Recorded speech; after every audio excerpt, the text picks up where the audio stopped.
And welcome back, Huskies Warming House podcast fans. Coming to you in the middle of the week as we have a pretty special announcement for you guys. As you know, here with myself and Noah, that we always are looking to improve our podcast for both our listeners and our viewers here at home. As you can see behind me, a brand new set here for me here in the Twin Cities, but also for the folks we've listened to your feedback, for those who listen on Spotify and iTunes as well as Podbean. And you've told us that there's some background music that we've been adding that, you know what, is probably just crowding your ears a little bit. So what we're doing is the last 5 episodes, we're actually going to be re-uploading just the interviews with our Healthy Scratch guests without that background music to have a little bit more easier on the ears. Noah, what we've done is we started with episode number 21. That was with Katie Emmer. Of course, she was a former St. Cloud State student. I've had the pleasure with working with her a couple of times now. I worked with NBC Sports in Philadelphia. Flowers again in the second round of the postseason in the National Hockey League, and you can definitely catch her out east and follow her career. Episode number 22 follows Pat Micheletti, former Gopher great, as well as current St. Cloud State men's TV hockey analyst. Pat Micheletti was always good to sit down and chat hockey with him. He's episode number 22. Episode number 23 comes at us. That is Tyler Anderson and Nolan Walker, 2 current men's hockey team members. Tyler Anderson being, again, a defenseman. Nolan Walker now to be a junior center for the men's hockey team. Look forward to catching up with them again as we embark on the 2020-21 season, hopefully here shortly.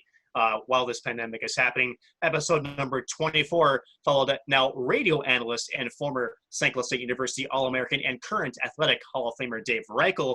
Always great to sit just a couple of chairs next to him in the press box at Herb Brooks National Hockey Center, and certainly looking forward to seeing him hopefully shortly up there in that same press box covering another Huskies game. And last but not least, episode number 26, Don Lucia, former Gopher head coach, 2-time national champion, and just an all-around great hockey guy. Now current new commissioner for the newly formed CCHA. Again, that conference set to open play in 2021, so they're not affected by the current pandemic. But Noah, again, and for those who just want to maybe jump to their favorite interview, if you want to give us some timestamps for our listeners as well as our viewers, so that way they can go right to their favorite interview and maybe cut out some of those stuff, like maybe stuff that I say as well.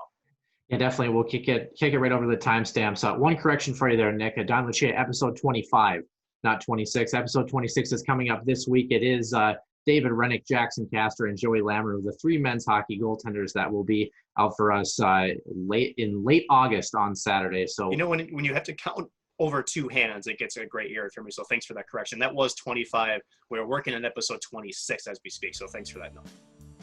Katie Emmer joins us for episode 21 up next at 3 minutes and 40 seconds. Then it's Pat Micheletti for episode 22 at 41 minutes and 33 seconds. A pair of men's hockey players, a forward and a defenseman in Nolan Walker and Tyler Anderson, joined us for episode 23 at 1 hour, 18 minutes, and 12 seconds. Dave Reichel, color analyst for 96.7 The River, was here for episode 24 at 1 hour, 56 minutes, and 51 seconds. And finally, new CCHA Commissioner Don Lucia joins us for episode 25 at 2 hours, 35 minutes, and 1 second. And then a thank you from Nick and I to our fans at 3 hours, 14 minutes, and 16 seconds. And Nick, without further ado, we might as well jump in. Episode 21 with your former colleague, Katie Emmer. And joining us, a very special guest this week from NBCSN Philadelphia, former St. Cloud State Husky and Husky Productions reporter. We have the lovely Katie Emmer joining us here on the podcast. Katie, welcome in. Thank you for joining us. And how are things going out there on the East Coast? What an intro, Nick. Honestly, that was very kind. Thank you so much. First and foremost, happy to be here. Always good to catch up with some, current and former St. Cloud State Huskies. We got to love it. Go Huskies. Woo. I mean, a huge thing for us, right? No, but life is good. Just been hanging out, excited for the Stanley Cup playoffs to get going, excited that sports are even coming back. I'm sure you guys can agree to that. But it's always fun during this time. I was thinking the other day, this whole sports hiatus, it's really unfortunate, for a lot of us sports fans, but at the same time, you want to put a positive twist on everything. And this has been such a great moment to just catch up with family, catch up with friends. And now for me personally, I have a great refresher going back in to start up hockey season again. So no complaints on my end. And once again, happy to be here joining you guys today. So, Katie, you mentioned catching up, with some things you don't normally get to do with family and friends when obviously working in broadcasting, you're just so much that you have to do. But talk about the challenges that you have faced when this whole thing really started to emerge and become really the upside down world that we are living in right now with the coronavirus. Right. So many challenges with any of us media people. For one, we have to really think about our safety first and foremost. We can't be going into a studio or an office at the start of this. I didn't have access to my computer. Like any of that was, really hard. You have to work remotely from home. We took no issue to that. You have to take it seriously. So starting to work from home right away from that get-go, it was a bit difficult. Like we have a podcast that we do. We had to do it on Zoom. We have to do all of our interviews through the internet, website portals, everything like that. And probably the most challenging thing is you're used to talking to people. You guys could probably attest to this. You're used to talking to them in person. You're used to reading their body language in person and all of that. And now you have to do it over the web. I mean, it was a very big transition, a very big adjustment. But I would like to think now it's like, you know what, we've really, acclimated to the current circumstances. Unfortunately, I was at Fox Sports North last year doing a lot of digital work. So I was like, you know what, I was born for this. Like I was doing digital all last year. Like this is kind of my cup of tea. I would rather, have everybody safe, rather have everybody, take our time to focus on this global pandemic, and like I can really take advantage of this. So for me personally, it was a big adjustment, but I think for all of us, why not? Now we're really good on our computers. Look at that, guys. Like we now can handle technology, and we've been through the technology failures throughout this sports hiatus. So it definitely it could be a good thing. Yeah, it's definitely an adjustment that could change the landscape of how a lot of us work. And speaking of adjustments, you grew up small town Minnesota, 6 brothers. I believe there's a story about breaking some windows in a house with a baseball. And then you played hockey for a little bit and moved to basketball. So can you kind of talk about, your growing up in your childhood and then ultimately ending up in Hawaii to play basketball? I know, right? Gosh, when you set that up, Noah, it's like all over the place. I feel like people are a bit confused. Like I went everywhere. I don't even know. It was fun. Life is good. So to start at the beginning, you said 6 brothers. Yep, I was the only girl in the middle of 6 boys. Competitive speed skater, Wayzata Speed Skating Club. It was a big deal. Then we went and started playing hockey, started going to camps. I like to follow them everywhere. I like to, keep up with them. And now where I am today, I would like to thank them for everything. They made me a competitor. They made me tougher, especially in this world that we're in today. But, from that young age, playing hockey, trying to keep up with them, I played until about 4th grade. And I think that big decision was just, I looked at my dad, he looked at me. I didn't know how to stop for the most part. I mean, I would just run into the boards. I would go as hard as I can. And then I just absolutely smoke the board. So I think like they're a little worried about my well-being.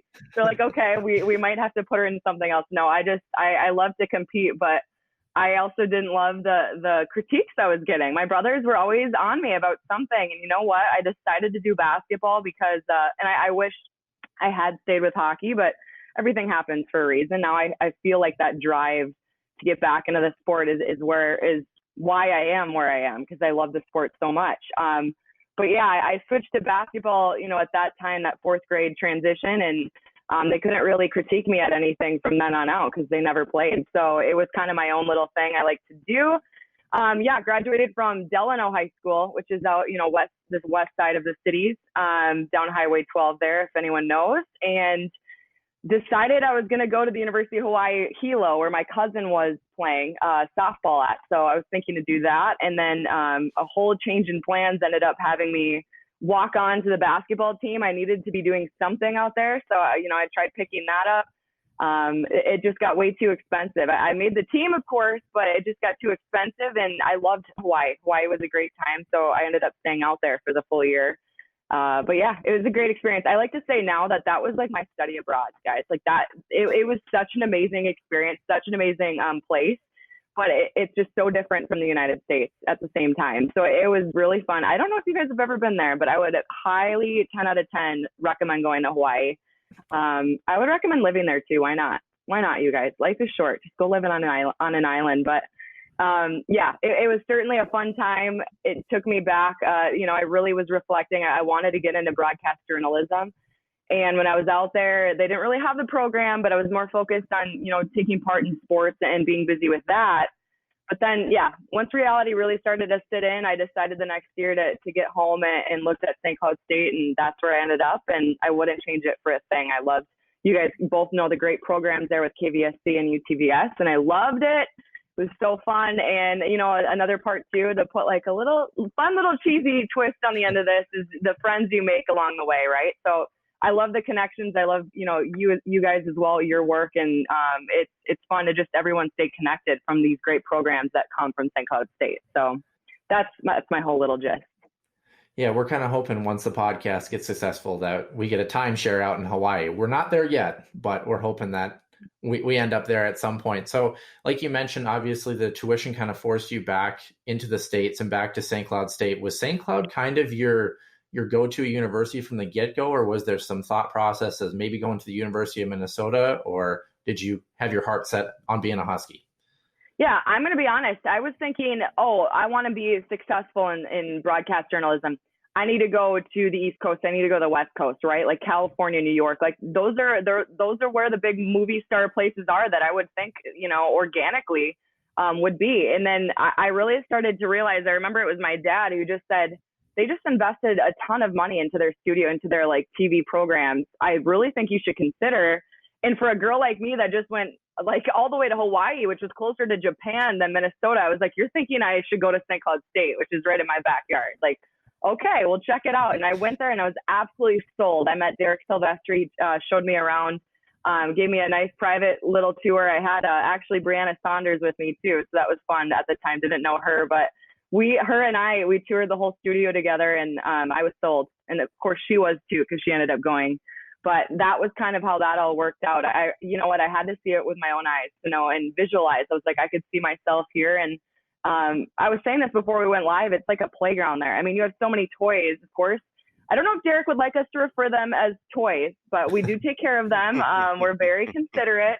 We're very careful and respectful, but it is just, you have access to so much different equipment and so many different opportunities to make your own shows and everything like that, that I really think just separates St. Cloud State from every single school. That's why they're one of the top in the country as far as awards go. So I'm so happy I went there. I think you guys could say the same. It's a great place, especially for broadcast journalism.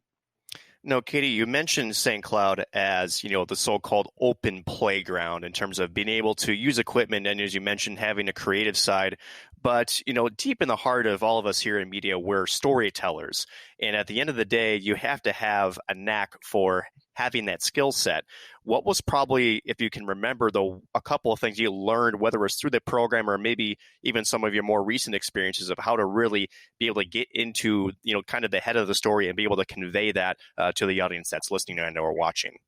Without a doubt, the best experience was my second year hosting, being the intermission host. And, we didn't have the pre and post game, but doing a little bit pre and post, actually, I remember. But just being the in-studio host is the name of that title. And that really taught me, for one, how to hold it. I mean, you're alone in a studio in that UTVS studio for Husky Productions for the St. Cloud State hockey games.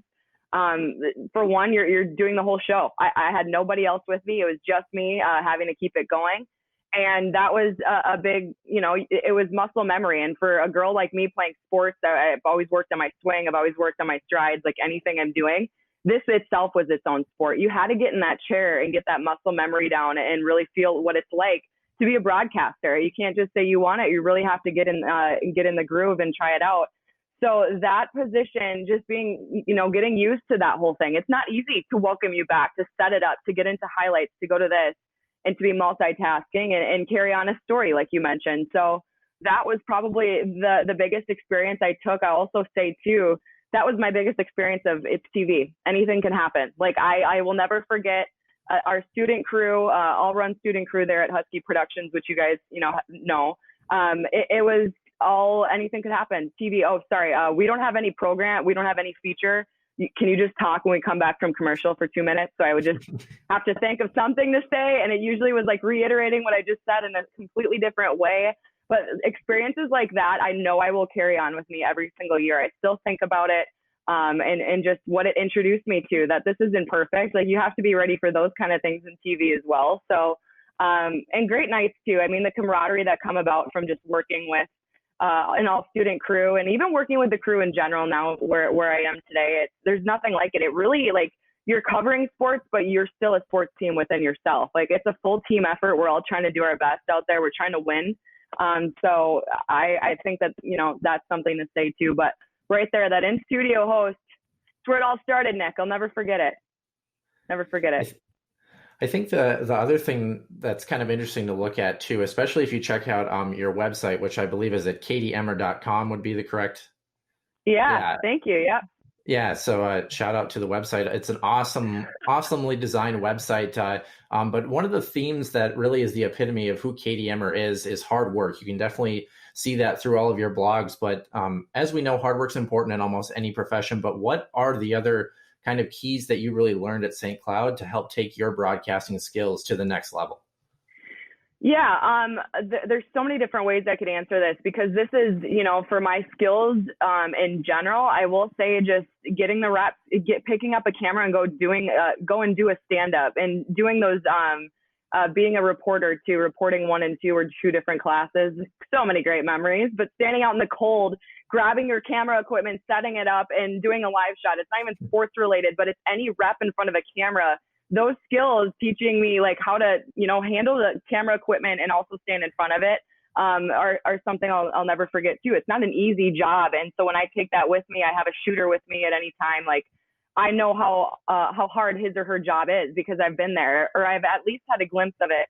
And another thing too would just be behind the scenes for the most part. Working my first year of Husky Productions, I did completely behind the scenes, and that's sort of where it all started. I got into in studio just now, but before that year, sitting behind the scenes, seeing all those screens, seeing everyone do their job, and sitting in an actual control room to see that stress level and just how everyone wants to do a good job, but it's really stressful in there at times, and things can go wrong and you have to be ready. Those are things too that I kid you not, like, now where I am sitting in my chair, I know that everyone's job downstairs is so difficult. Like, I know everyone is going through a challenge that night. It's not only me. So just being mindful, those are some big skills that I think, like, away from how to hold myself, right? Like how to talk. Those are skills that are valuable for anybody. You need to remember that it's all a team effort. We're all trying to do a good job day in and day out. And it's always something I'll carry with me for a while. But my other tip would be away from it. Like, you mentioned my website, and we had website courses at St. Cloud State. And so this is actually another skill too, it's 2020. I mean, at the time too, it's 2018. Like, learning how to market yourself is so important as well. Like, this is a great time as us media people, professionals, students, anything, to really get your work out there. And it's amazing how fast it can go. You make a full website, you put your work on there, you put a link on there, you have links to all of your work. You can simply send one link to somebody and they can scroll through this and see who you are and know more about you and see what you do on camera. Like, it is an amazing opportunity. I would recommend to anybody to put your own website together. I had fun with it. Yes, it's a lot of work, but I still have fun updating it. It's fun to have, and it always will be valuable to have. I made these business cards too, put my website name on that. I would just, once again, always recommend it. And using, anything, social media to your advantage, using Twitter, using Instagram, Facebook, getting all your work out there, because it is so easy to do now. We are so connected. Information can get to those, to anybody so fast, and you just don't know where that link or where your name could end up. So I would 10 out of 10 recommend that, but I'm always thankful to learn those skills as well, those sort of marketing skills of the broadcast journalism side at St. Cloud. Well, it's all the more reason to visit HWH-Warming-house-podcast.com for sure. Yes. One of the probably funnier moments, especially when you talk about picking up a camera or kind of going out and doing a segment, like you mentioned, you played hockey in your younger years. One of my favorite segments that I've ever seen you do is the 2-minute minor segments that you used to do at St. Cloud State. Pretty good entertainment. Can you kind of talk about what those segments entail and what brought them about? Because they're freaking hilarious, honestly. Wow, thank you. I certainly will take that. You know what? All I cared about is that I thought they were funny, but my mom did too. But I'm happy to hear other people thought they were funny. Okay, so initially at the start of this, I was like, you know what, like we as students are covering, students, hockey players. Like I've had a couple of them in classes. Like I knew their personalities and I wanted to showcase that because we talk about them throughout the games, what they're doing, what their stats are, what their save percentage is. But it's like, why don't we get to know them on a personal level? So I was trying to find what I looked at was just how do we do a segment with their helmets off to get to know the players with their helmets off. And yeah, I initially started with the rapid fire, sort of 20 questions. I don't know how many questions it ended up being, but it was that 2-minute concept in a penalty box. Started with Jack and Sean, rifling out any question you could think of to him. He would answer them. And that was cool, but it kind of transitioned into like, hey, like I have hockey equipment, like you mentioned with my family. I have it sitting around. I would love to get on the ice, any excuse to do that. And I would love to just try to have an entertaining segment. So it kind of just warped into this, teach me how to do a skill. That's your punishment as you're stuck in this box. And, for those that may not know, it would start out that way. Like you've been assessed a penalty, a 2-minute minor. The whole premise of that 2-minute minor with Katie Emmer was the segment name. And they, I'll even think too, are starting out was with Jimmy Schultz. He had to teach me to do the infamous one-timer, and let's just say it wasn't too simple for him to be teaching me how to do it. I sort of purposely try to do that too, just to have laughs. Like it's more fun to do that, and just I would like to say make a fool of myself out there, but to a certain extent, I always was monitoring, but just having fun the most you could, and I feel like the more fun I had, you could just see the players are having like, oh my gosh, like Katie, no, this isn't how you do it. Come here. Like, and they'd have to teach me how to do it. And I think my goal was achieved by just getting, their personalities out there and putting that throughout the games. We had them on intermissions for specific games, but certainly a lot of work too. That was, you're making your own thing. You're thinking about it in your head. And then I have to thank my, classmates, those around me that were also in Husky Productions to help out. Nick, I don't know if I knew like other people were always hopping in to help me. So I can't remember if you were around, but I know you were probably in the newsroom. Probably in the newsroom when I was throwing my equipment everywhere. But yeah, right. That's the thing too. That's the thing too. I was very fortunate to have help because you can do so many things on your own, but that was, I needed a couple camera people to jump down and help out. And then you have to edit the whole thing together, and there you go. You have a product. So thank you. I'm happy you like them, but it turned out to be something fun. So it was good. You mentioned personalities too. This is kind of a two-part question. First, are there any personalities or people, especially from St. Cloud, but I suppose in all of your time in broadcasting, that have really stood out as kind of, being one step above just being that much fun to work with? And then on the other side of that, do you happen to have a story where you're like, wow, I can't believe this just happened. Like that was a mess. I don't want this to ever happen to me ever again. Yeah, I do think when we're talking specific people, I will say Bobby Bolig, a great mentor for me. We both work together. She's a fellow sports reporter, does a great job, and she was a year ahead of me, and just always someone to look up to, and honestly too, someone to have fun with. Like, you always want to have friends in this business. It's important. And, with her, it's a lifelong friend in the sports world that, again, all started at St. Cloud State. We love kicking back and remembering our memories. She was a ice side reporter when I was in studio. Once again, when I mentioned that was my second year. But she was that ice side reporter. I would send it to her live. It was super fun. And, yeah, we always have this little funny thing we say, like, someday we're going to be right back together working together in the real world. So that'd be cool to see that happen. But she's always that, I would like to say, that professional that, I've looked up to. As far as, like, are you saying anything that's happened that just has gone wrong and it's like I just never want to go through that again? Pretty much. Okay. We had Kirsten Kroll on, and she mentioned her first time, I think it was a football broadcast. She was in studio and she just froze for about 15 seconds. And she's like, great learning experience, but definitely don't want to remember that. Yeah, I would have to say that I had one time. That's great too, because we've all been there, right? There's always some story like that. Mine would have been my IFB dying for a post-game interview, and Jim Rich was up in the booth. Like, I had the player next to me. I want to say it was Blake Winicky. Post-game interview, got it going, and the IFB, for those maybe that might not know, you never know. But it's how I hear my producer that says, okay, Katie, we're coming to you, or it's how I hear the broadcasters saying, all right, down to Katie, and then I know to start. So my IFB dies. It's a completely separate situation. Just it dies, but my mic is still on.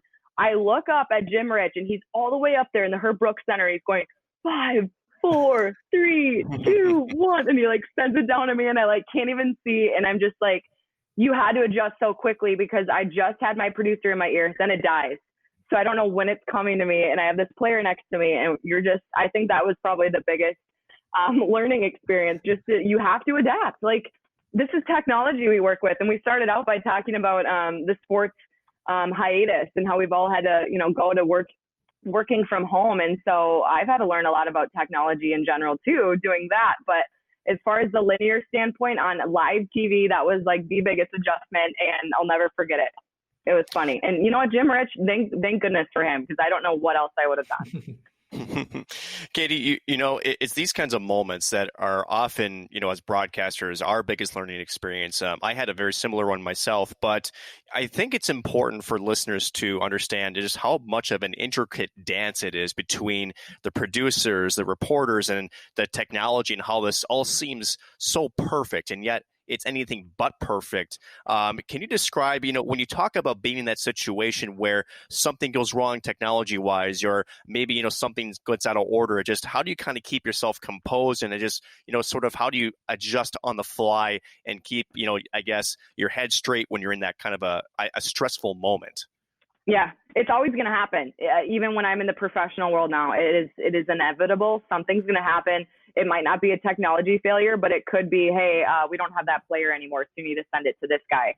You're always adjusting. And I think for me, the biggest skill set that I've learned from that is that no one at home knows what's going on, right? So like, you have to make it look like nothing's going wrong. And I think for the most part, again, my mom, my dad, biggest fans, but my mom would just be like, I never noticed that something went wrong there. And it's like, that's my goal. That's honestly my goal. But the biggest skill from that is just like, for my personal well-being, is just like calm. Like, I always just try to stay as calm as I can, because in school I would always, it's like you just want to rush to panic. Like, what am I going to do right now? Like, I don't know where I'm going next. So just trying to stay calm. It's all going to work out. And slower is better too. Just listen to your producer. He is literally my lifeline. When I listen to him, like, I need to hear what's going to happen next. And it's a trust factor as well. It's crazy. Like, trust is so big.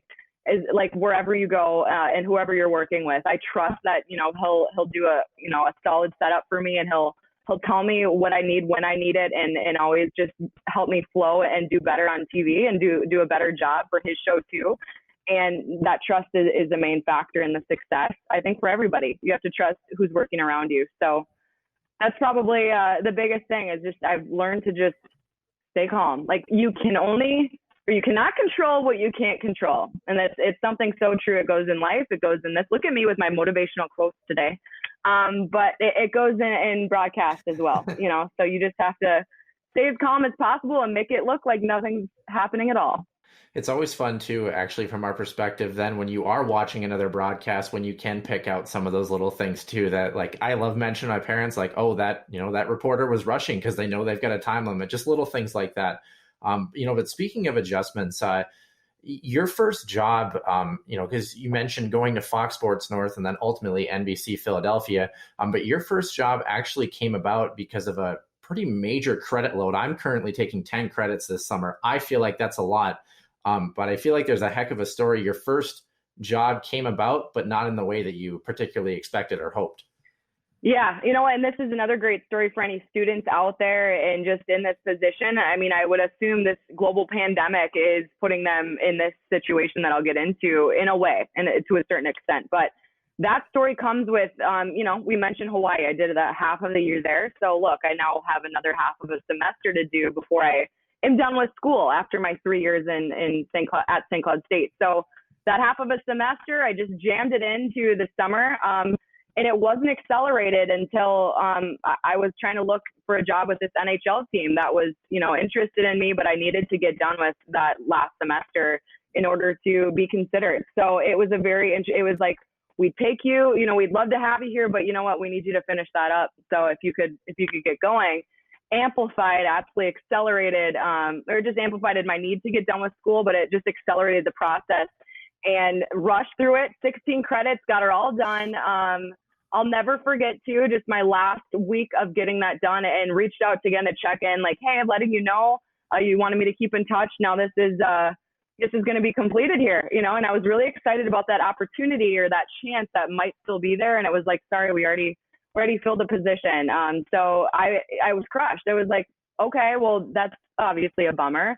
And you get so excited for your first job, like any first job out of school, like you're so excited to get into the professional world. And that's certainly how I felt. I was so excited to be getting done with school. But here I was, that this opportunity helped me get done with school. And it created even more of that I had a vision of getting there. And as down as I felt, it was a week later, it was like, it fell from the sky. It was such an opportunity. Fox Sports North came calling, like, do you want to stay, you know, in your home state and work with a network you grew up watching? I was ecstatic. It was just one of those things, though, that you have to trust, like something else is going to be coming up. Again, I know I'm lucky. I know that, you know, it was such a big fortunate circumstance for me, but just to have that trust and not get too down on yourself. Like, you're going to get no's and you have to be prepared for that. If you don't get no's, great. But like, if you do, don't ever lose hope. Like, this is a great career. There's a lot of different opportunities, especially on the digital side of media, on TV, so many different teams, so many great positions. Simply don't lose hope, because you never know what else could lie ahead after maybe that no that you may get. Katie, I think this is a good time to transition into probably the big topic that's, at least in terms of Flyers news, a player by the name of Oskar Lindblom. You talk about staying positive and trying to overcome obstacles. Unfortunately, this Philadelphia Flyer, for those who aren't aware, was diagnosed with a bone cancer about a year ago. He just rang the bell not too long ago. Can you talk about, just as a human perspective and covering the Flyers, and what it's been like to follow his story and the success and the most recent triumphant event that he just went through? You mentioned the human perspective, and that is the most important thing out of this. This is an individual that is so respectful, such a good person inside and out. And you always have high hopes for him. You want to see the best, and you want to see the best for anyone in this circumstance, but specifically this player, his character and his positivity through all of this adversity has been inspiring to me. And I'll never not stop saying it. Seeing him ring that bell was, as a human being, one of the biggest things.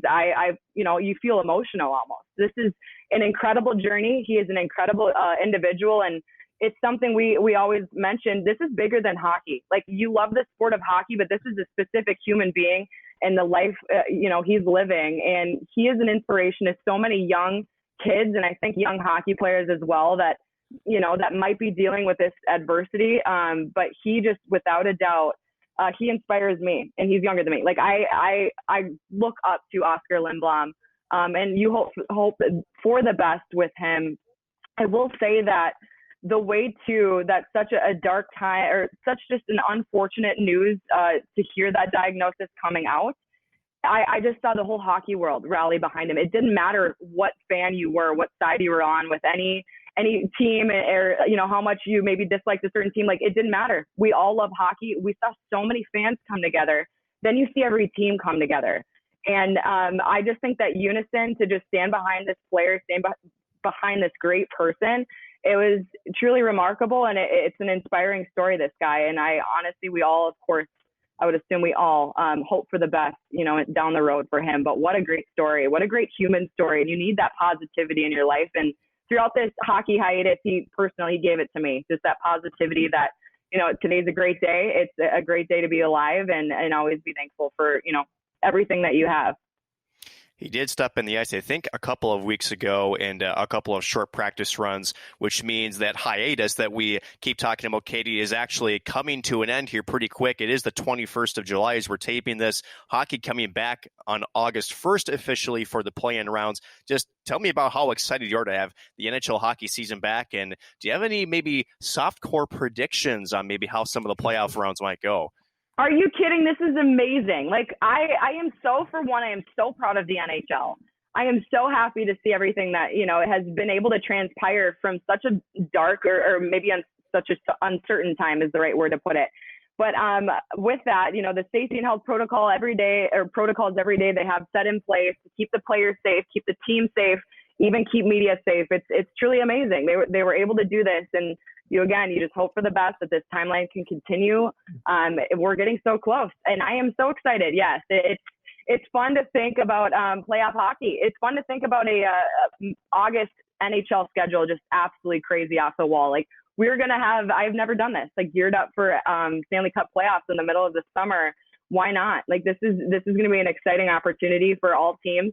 I think the biggest thing is it's just an equal playing ground, like equal playing field for everybody. Like, everyone's starting on the same foot here, the same skate. Like, no one skated for that matter, in that sort of frame of a time. So these teams, it'll be really fun to see. If you want a prediction, Flyers are going all the way. And I don't know if you expected me to say that, but I have no doubt about it. And you know what? I don't really know, if our viewers or our listeners can see this, but your Vegas Golden Knights hat, it's not really going for me. I'm going to have to say that, you need to switch that out.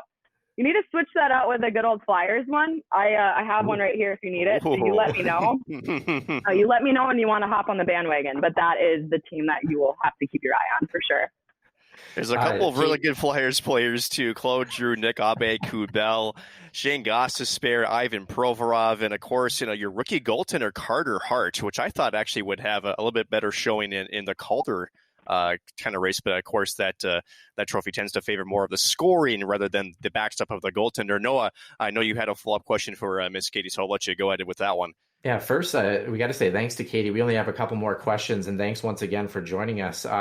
But you move over to Philadelphia, becoming, I guess, quote unquote, a Flyers fan just by the nature of your work. First of all, was there a team in the NHL that you followed before Philadelphia? And then since getting to Philadelphia, how long did it take you first to be able to spell the name Philadelphia? And how good is the coffee over there? Because I know you're an avid coffee drinker as well. Okay, let's go. So the first part of that, Philadelphia, the Flyers were a team that growing up with my six brothers, there was always a jersey hanging around the house, and it was a Bobby Clarke jersey for a while there. And I like to find different drawings of my brother Bobby was a big Flyers fan. So there was always something around the house in that nature. I was keeping up too with that Metropolitan Division specifically the last few years, but I'll tell you this, when I saw this opportunity in Philly, I knew that this city, they love every single sport. They have the biggest passion for every single sport. That a girl like me growing up in the state of hockey, right? That's what they call Minnesota. Love the hockey here, or love the hockey in Minnesota. I would have to say that I knew right away that would just, work right over to Philadelphia as well. That'd be the same exact case there. And it is true. Like, that's what they asked me when I got there, and I knew it for sure. Like, this is the same passion, in a whole different way, of course. But it is, you have to love their passion for every sport, but you have to love their passion for Flyers hockey. With that, I don't know. It took me, I sort of knew, guys, like, I was good in geography as a kid. Like, I knew, like, Philadelphia. I don't think I had any issue there. But then again, we all have cell phones that correct anything that, I would think that if I ever didn't know, that'd be helpful, but I don't think I had it. I don't recall an issue with that, Noah. Well, I struggled with it this morning. So, I mean. Okay. All right. Well, hey, there's that, it can be challenging. Don't worry. But if you need help, I'll help you out. It is. That's why I have your phone number. Yeah. Cool. Just, you let me know if you need help spelling Philadelphia for that matter. Lastly, the coffee's great. I love coffee. The coffee's awesome. There's some wonderful spots I found. I love that I now know sort of my way around the city. I know I still have a lot to see. And I feel like even those that grew up there, there's always like some new restaurant, always some new coffee shop to be going to, which is really, it's really fun to see, to learn from the locals there. And it's a great city. I recommend anybody to come out there. I'm really happy to be there. So it has been a fun time. Katie, transitioning from small town Minnesota to the Big East, as they call it, the Big Easy, for Philadelphia, the city of brotherly love, nonetheless, for your Philadelphia Flyers. But getting from that small town feel to now being in a very prominent role with NBC Philadelphia Sports, and I guess how have you managed that transition to being? I mean, do you kind of get noticed out in public? Has your lifestyle been kind of changed, and have you had to approach things differently since now that you are in the spotlight, being in such a prominent role? Well, thanks. Yeah, without a doubt, it's all the people you work with. I don't think the transition would have been as easy, or, it had its challenges, but as swift as it was, without the people I work with, without the managers, without, the producers, like everybody that is behind the scenes that helps me do my job, I don't know how I would, be able to transition once again, as swiftly as I did without them. So yeah, it was a big transition. The East Coast is not the Midwest, a bit different in that case. But I have loved it so far. It's been a fun time. I think with anything in life, you get challenged, and I think challenge is good. I think it's a great thing. So it's been a fun challenge. It's been a great time. I think no, I haven't really had that out in public notice situation, but around the rink, I have to say it makes my whole day when people come up and want to meet me and they notice. So it's fun. I think too, when you're on cam, you're looking at the camera, like you're getting ready for your show. You're not always thinking about the different people that are behind that lens watching. And so it's really fun. I would like to think I'm pretty personable. I love to meet people. So it's really fun for me to see those fans up close and just see fans in general. They're so passionate out there. And with that, Miss Katie Emmer, the 2018 Jim Nantz Award winner, thank you so much again for joining us. Happy to have you on again. And again, best of luck to you out on the East Coast. And, again, Vegas all the way. No. No, you're not ending on that. I'm going to get the last word, sort of. But Nick and Noah, no, in all seriousness, thank you so much, guys. This is so fun. I hope you both stay safe. And, most importantly, I won't end with any NHL talk. I'll just say, go Huskies. Go Huskies, right? We can all agree to that. Go Huskies. Absolutely. Go Huskies. Woo. And with that being said, thanks again for Katie Emmer for joining us again a couple of weeks back. And now we head into episode number 22. Again, former Gopher and current analyst, Pat Micheletti. And joining us this week in a very special guest lineup here, we do have on the Healthy Scratch lineup the former University of Minnesota Golden Gopher and current St. Cloud State TV analyst, Pat Micheletti. Pat, thanks again for joining us here on the end of July. First of all, how's your summer been, Pat? Well, it's been interesting, like everyone else is, just hoping and waiting that, for things to get back to normal, or what we used to know as normal anyway. But it's been good. You learn to do different things, and, you read a lot of books, and, you walk a lot, and, just try to keep yourself busy. Pat, actually, speaking of kind of keeping busy, you're obviously a pretty staple of a figure in the St. Cloud State broadcasting world, but your brother is also in broadcasting. You both are, one of 9 children. He's your brother, had almost 200 points in 300 games in the WHA and NHL. Not a bad way to spend a life. How nice. Right. One, to kind of see you both have success in broadcasting, and 2, have you been able to catch up with them at all kind of during the work stoppage with the NHL? Well, you know what? We've talked probably more now in the last 5 months than during this season, because, he's so busy with games and I am. I know he's chomping at the bit to start calling games for the Rangers and NBC coming up. So, it's one of the best things that I think has happened to me in the broadcasting world, and even him. It was the night that we got to call a game together a couple of years ago when we called Game 5 of Winnipeg and Minnesota. It was on NBC, which was a highlight for me, and it's just very rare that you find families that are able to get, 2 brothers doing the same thing and get to work together. And I think it's been great for our family. Pat, we'll get a little bit more on your hockey career, just a little bit, but I want to talk about how you got into broadcasting. I mean, I think, as a player, you play your games, you get towards maybe the end of the career. It's a tough transition nonetheless.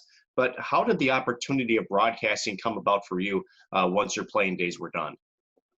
Well, I tell you, my career ended abruptly. It was a situation where I gotten hurt 5 days before the '92 Olympic Games, and then I missed the Olympics and missed the rest of our season, came back and had to have surgery again. And then when I had surgery, I got done and the doctor said, "You're done." And it was like, are you kidding me? And I was 29 years old at the time. And, right then you just, I wasn't really ready for the next phase. And I love the game. I wanted to stay in the game, but I didn't think that I had the mindset to be a coach.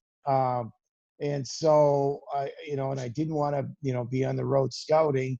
So my next best thought was, well, let's give this a crack. And Joe and I had conversations and so he kind of steered me, how to get going on it. And, I really enjoyed it after doing, the first couple of games that I did for the University of Minnesota.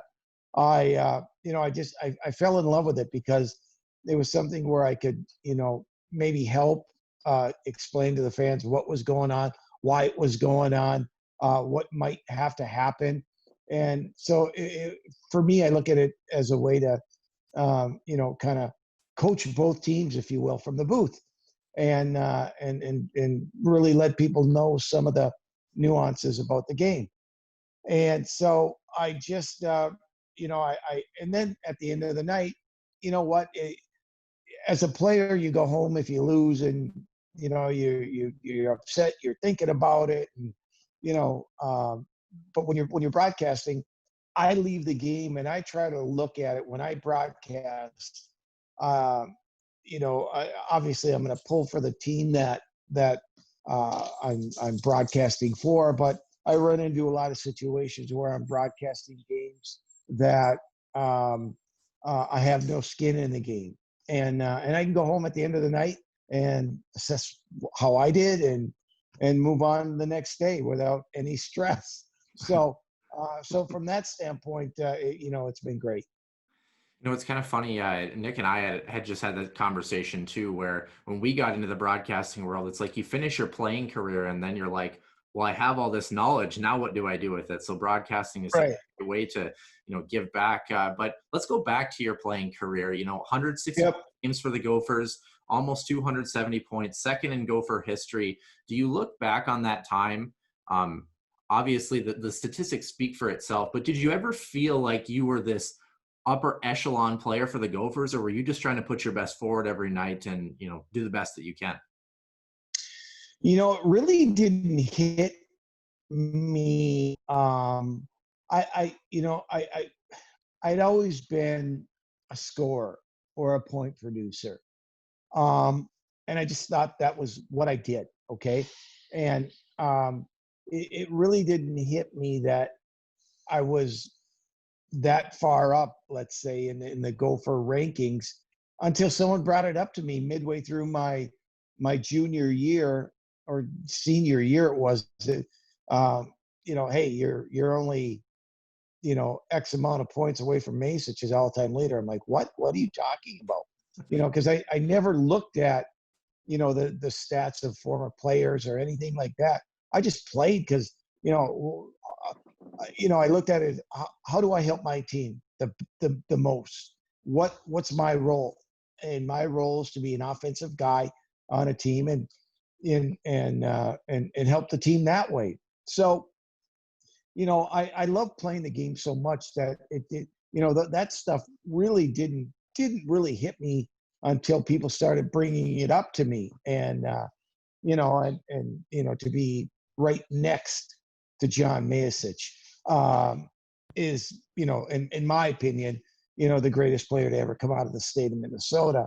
And it was just, you think about it more so years after, they say, geez,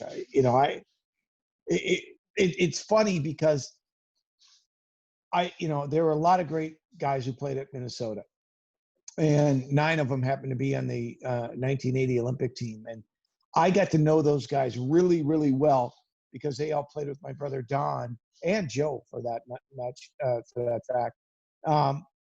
And I was always around those guys, and I was always in awe of them. And I still, when I run into guys today, whether it be Bill Baker or Rob McClanahan or any of those guys, Neil Broughton, Phil Vercoda, Buzz Schneider. I'm still to this day in awe of them. And I tell them that, and they laugh at me, and they say, well, I think you're okay. And I'm like, well, you don't know the influence that those guys had on my career. Pat, speaking of influence, every player, when you look back at your playing career, and especially when you're playing 4 years at a major university, as you did at the U of M, is there one game or one moment that sticks out in particular as a moment or a game that you remember most? Well, yeah, it's kind of sentimental to me, kind of hokey, if you will, but not to me, obviously. It was the last game that I played in Mariucci. The old Mariucci Arena, and it was senior night, and my dad throughout my career just kind of left it alone, never got involved. You listen to your coaches, you do what they say. If you're wrong, you're wrong. Type guy, and never got involved at all. And I remember him when he came on the ice. I'd never seen any emotion out of him. And my mom was always, cheering and very, very stoic. And I could see a little tear go down to my dad's eye, and I just said, okay, tonight this one's for you. And we ended up beating North Dakota 6-0. And I had 4 goals and 2 assists that night. And, tonight, and it was just like, wow, something drove me that night. And it was for him because, I was the last of 9 kids. And that was it for all the kids going to college and, going to all those games. And so, yeah, that was, if there's one night that would be the one that would stick out the most. Certainly can't complain about beating North Dakota too. I don't think anyone will worry about that. But after you moved on from the University of Minnesota, you had a pretty good season actually in the AHL, and then a couple of Minnesota North Stars in Kalamazoo, ultimately ending up in 1989 and 1990 in Italy with over 170 points in less than 100 games. Can you kind of take us through that stage of your career? And 1, what was it like to be in the NHL? And 2, what was Italy like? Well, we'll start with the North Stars. I signed my contract about 4 hours after my last college game. And in fact, it was kind of funny. The national championship was out in Providence that year. And so I signed that night and literally flew home to Minnesota with the team. And the next day flew right back out to Springfield, Massachusetts, which was, right down the road from Providence, and started my career there. It was the first year was a learning experience down in the American League. You always think that, you're ready to make the jump. They wanted me to show I could score down there. And it was a real learning season. I learned a lot out of that year. And in the pros is a different animal than college. I can tell you that much. And ask any player, they will tell you the same thing. It's one of those situations where sometimes whether you're good enough, not good enough, whatever the case may be, you really need someone in your corner to give you that boost. My second year, I got hurt in training camp, tore knee ligament, was out the first half of the year, ended up going down to Kalamazoo because they switched minor league teams. And I think I had like 14 goals in 10 games, something like that. And so I got called up and, was up for pretty much a remainder of the season. I think I was up for 20 games, played in 12. And then I had an opportunity to go to Europe, and I had to weigh whether I was going to get a legit shot and stick with the North Stars, or kind of be a guy that went up and down.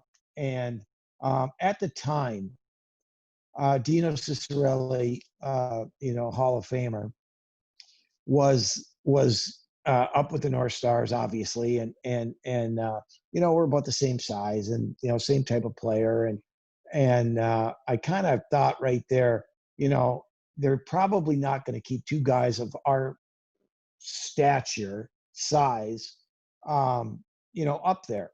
And I didn't want to go back to the minors, and I had an opportunity to go to Italy and play on their national team, their Olympic team, and I thought I could prolong my career a little bit because the schedule wasn't as hectic, and I wanted to see Europe, and so it was a decision that I made. I could have re-signed with the North Stars, but opted not to. Went over there and played 4 years. Unfortunately, I hurt my knee, and it got to the point where I needed a knee replacement, and I had to retire. Pat, you've experienced a lot of hockey from your youth to college to pro and now into broadcasting, many years in that. What about the evolution of the game sticks out to you so much? I mean, at least for me, it's about the speed of the game. But for you, who's been around this game for such an extended period of time, what has changed the most about the game of hockey since you've played and now watching it as an analyst? Well, the speed and the skill and the strength of the guys and the equipment and is all improved, all for the better. I think the depth of the player has improved. I can recall back in college when I played, there was a drop off after your top six. And now we're seeing, guys that are still pretty darn good, playing on a fourth line and contributing a lot. And I think depth has been the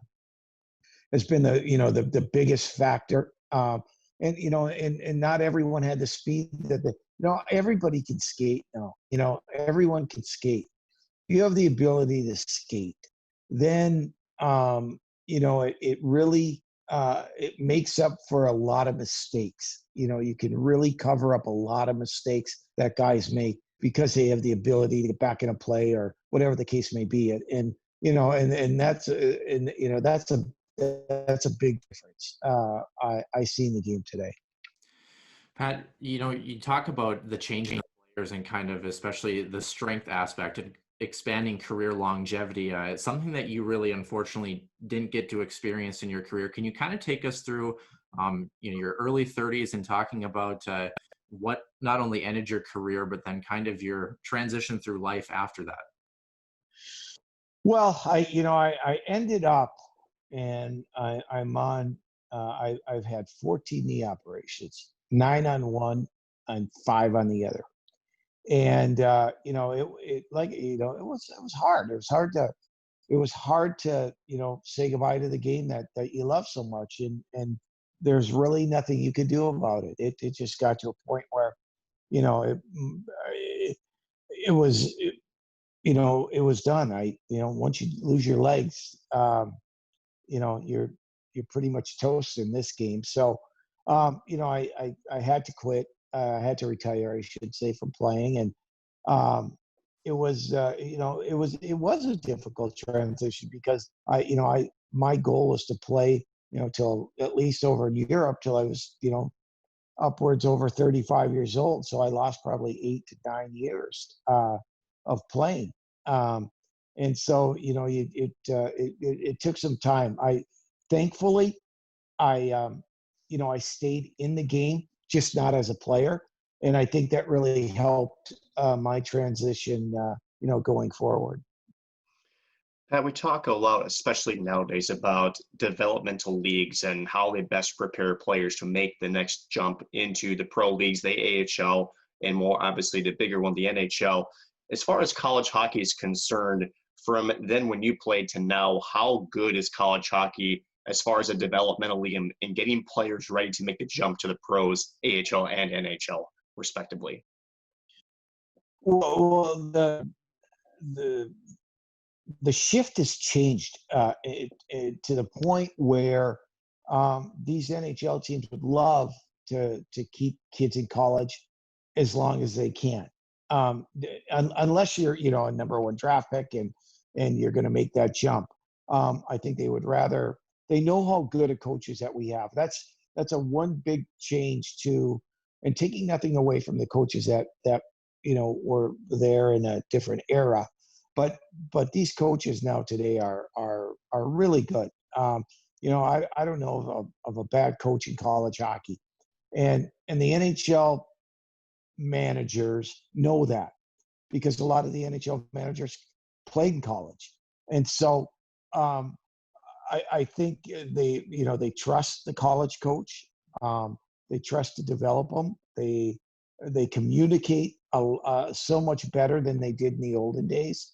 And they don't have to pay them. They don't have to pay them yet. And so that college hockey has been great for the NHL teams, and we're seeing a lot more Canadian kids and Europeans, for that matter, come over here and show their wares and develop in college hockey.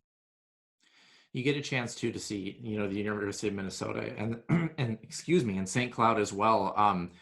The transition in 2013 from the old WCHA to the new NCHC, it's been a big hot topic even today. What are your kind of thoughts about that? Not only that transition, but then kind of, has it affected that growth of the college game in readying players for the NHL, or is it even better than the old WCHA?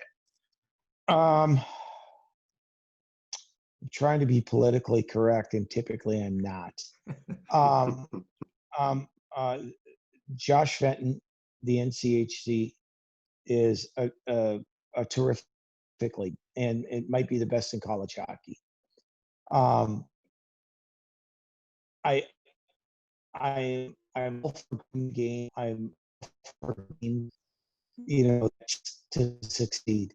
I think when you look at the state of Minnesota, and now we can add St. Thomas into the mix, we will have 6 Division I teams. I think, especially now, when you have a St. Cloud, a Mankato, even Bemidji this year, that was going to make the NCAAs, right? St. Cloud was a bubble team, but just year in and year out, you've got the top teams in the country. I think having those teams play on a weekend by weekend basis would excite people more than a Western Michigan coming into St. Cloud. Nothing against Western Michigan. I'm just using them as an example. And would just create the excitement that college hockey really, really needs. And I think that, talk to a lot of coaches, and they don't disagree. They do agree. But, and I'm not going to blame the Big Ten Conference either, because, there used to be a Big Ten Conference back in the early 70s. So I just think that if we put our heads together, we can come up with a way to regionalize the sport a little bit, like it should be. It would create more excitement. It would be better for the game. We're not college football. We're not college basketball. We don't get the television, national television that these sports get, which generate more revenue. I just think that we're missing out on a great opportunity. There was nothing better, guys, and you both know this, in the WCHA championship that was held at the Xcel Energy Center or the St. Paul Civic Center before that. There's nothing better. It was as good or better than the national championship. And we have great teams with great coaches, with great leaders, and with great players.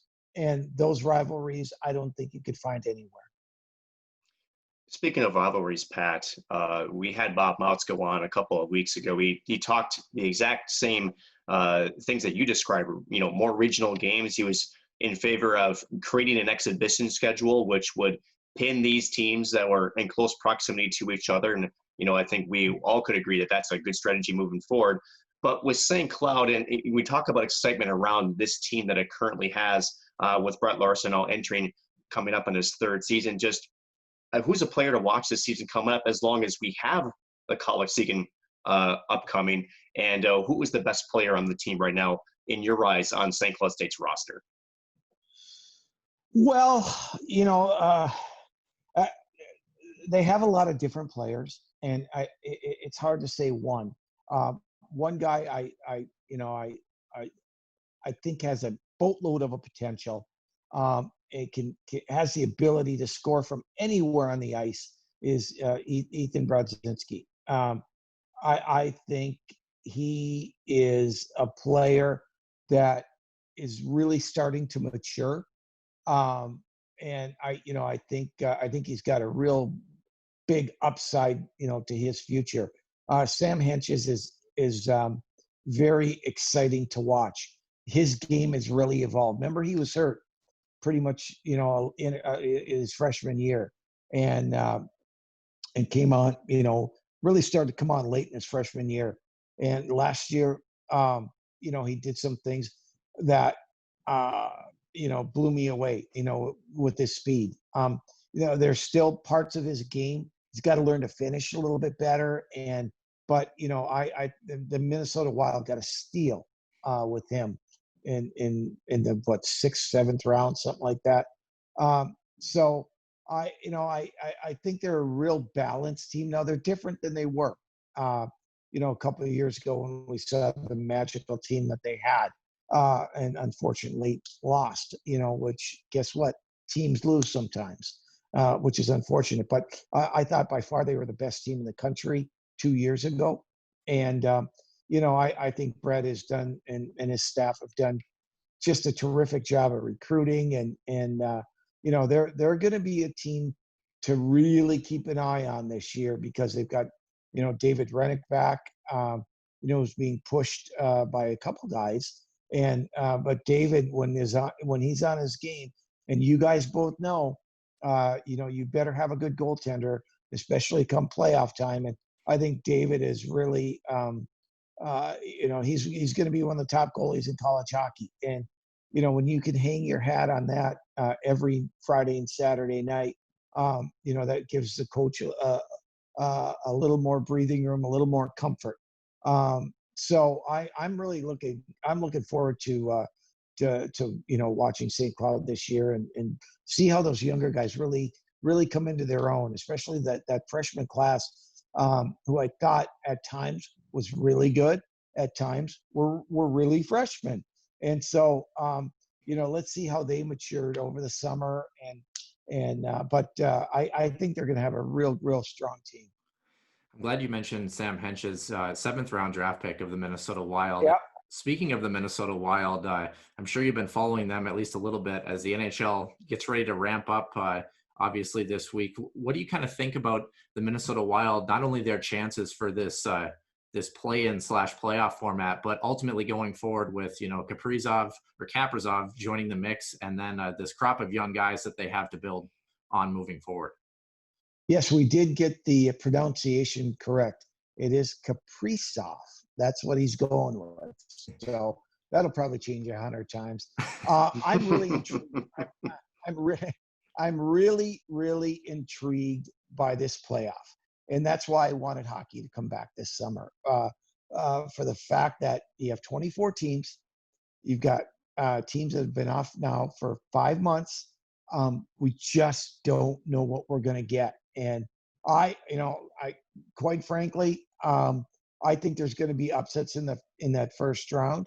I think that it's not going to be as high scoring as some might think. I think whatever team, and I guess it's cliche, but you find a goalie who gets hot, a team that has all 28 guys engaged. Now, their rosters are 28, but you're going to need everybody.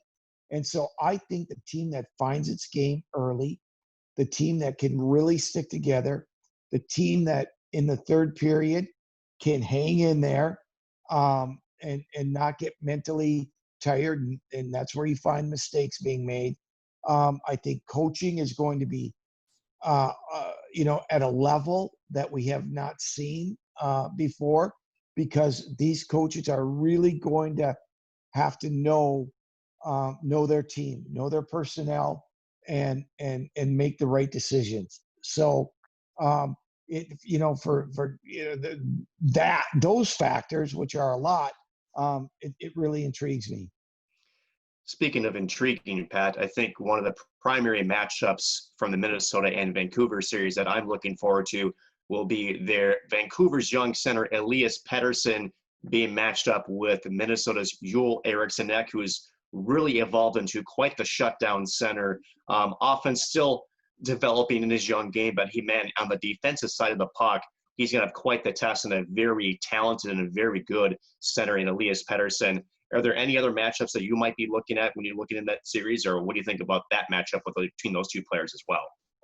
Well, you mentioned Pettersson, and so always the talk when you talk about Vancouver, you're talking about the electric Quinn Hughes back on defense. You're talking about their captain Bo Horvat.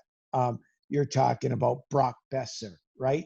But one player that we forget and has been great against the Wild this year has been JT Miller. He's been really, really good. I was kind of hoping that, the Wild would find a way to get him before he went to Vancouver. But he's a really good player, and he's big and he's strong. He can skate, and he can score. He's having his best year offensively. So Vancouver has a lot of weapons. If I were to look at Vancouver, they're a little leaky defensively, and I think the big key in the series is for Minnesota to get their forecheck going and put a lot of pressure on Vancouver's defense, because I think they can exploit them. Especially a guy like Hughes, who really is in his rookie year. Okay. And we'll still call it his rookie year. He's not the biggest guy in the world, but he skates like the wind. But like I tell people, if you put pressure on a defenseman, it makes it very difficult. When he doesn't have that extra second, to move the puck or skate it out or whatever. So, for me, I think Minnesota's gonna just muck and grind it up, and I think that's going to have to be their game, and try to get one past Markstrom, who is terrific all season long for Vancouver. A couple of college guys you mentioned there that have transitioned to the NHL. Once again, we thank you for joining us. Only a couple more questions for you. Yep. This one's kind of a two-parter. First of all, going back to college hockey, if St. Cloud and Minnesota match up in the national championship, who are you cheering for internally? And number two, speaking of broadcasting, what's one opportunity that you would love to be able to experience as a broadcaster? I kind of had it, I'll answer the last question first. When I had the opportunity to do a game with my brother Joe, on NBC Sports, that was a pinnacle. Now, would I like to get 50 more of those, a year?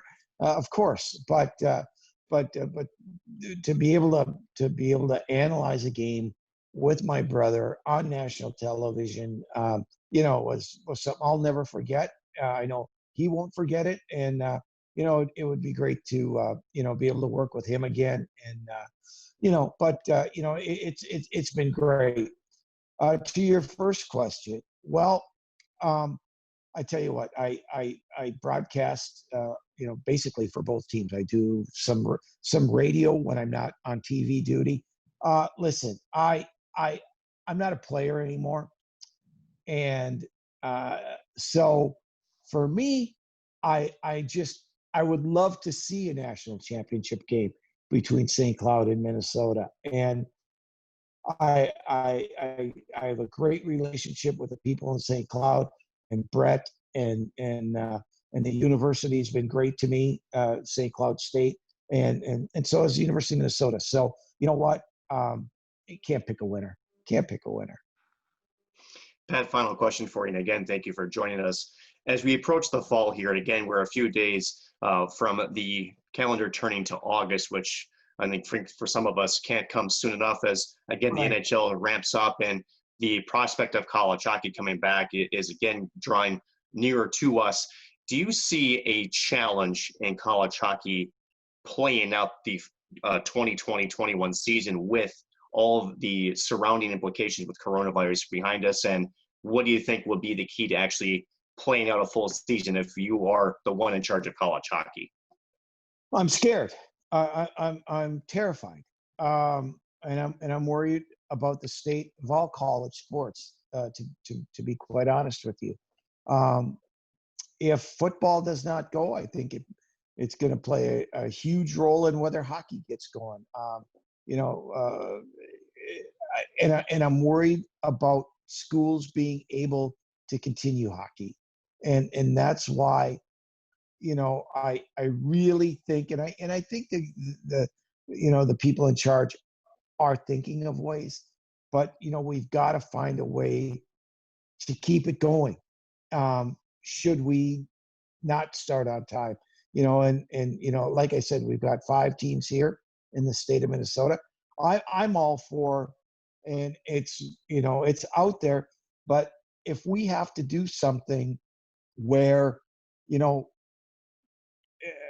not get rid of leagues, but just say, okay, due to this circumstances, get your schedule together and call it independent, call it whatever you want, but, have the ability to come back to your league the following year. I think we really have to, with the 5 schools here, let them all play each other. Get a schedule that's going to get you to 25 games, be NCAA eligible. Find a way to make it work, okay? And if we have to go back to the Big Ten, the NCHC, what'll be the new CCHA next year, well then fine. But keep the Michigan schools. You got them all there. Let them all play each other. You've got all the Minnesota schools in North Dakota and Wisconsin. Close enough where we can bus and do the things that we have to do. Let's find a way to make it work. And then reevaluate next season.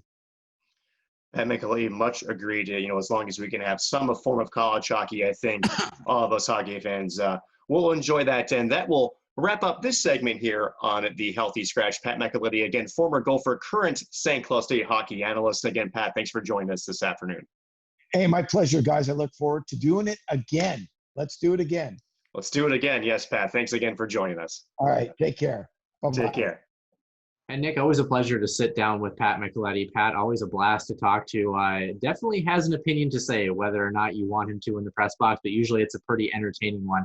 And speaking of entertaining, we had our first ever men's hockey players join us for episode number 23. It was Tyler Anderson and Nolan Walker, a defenseman and a forward for St. Cloud State.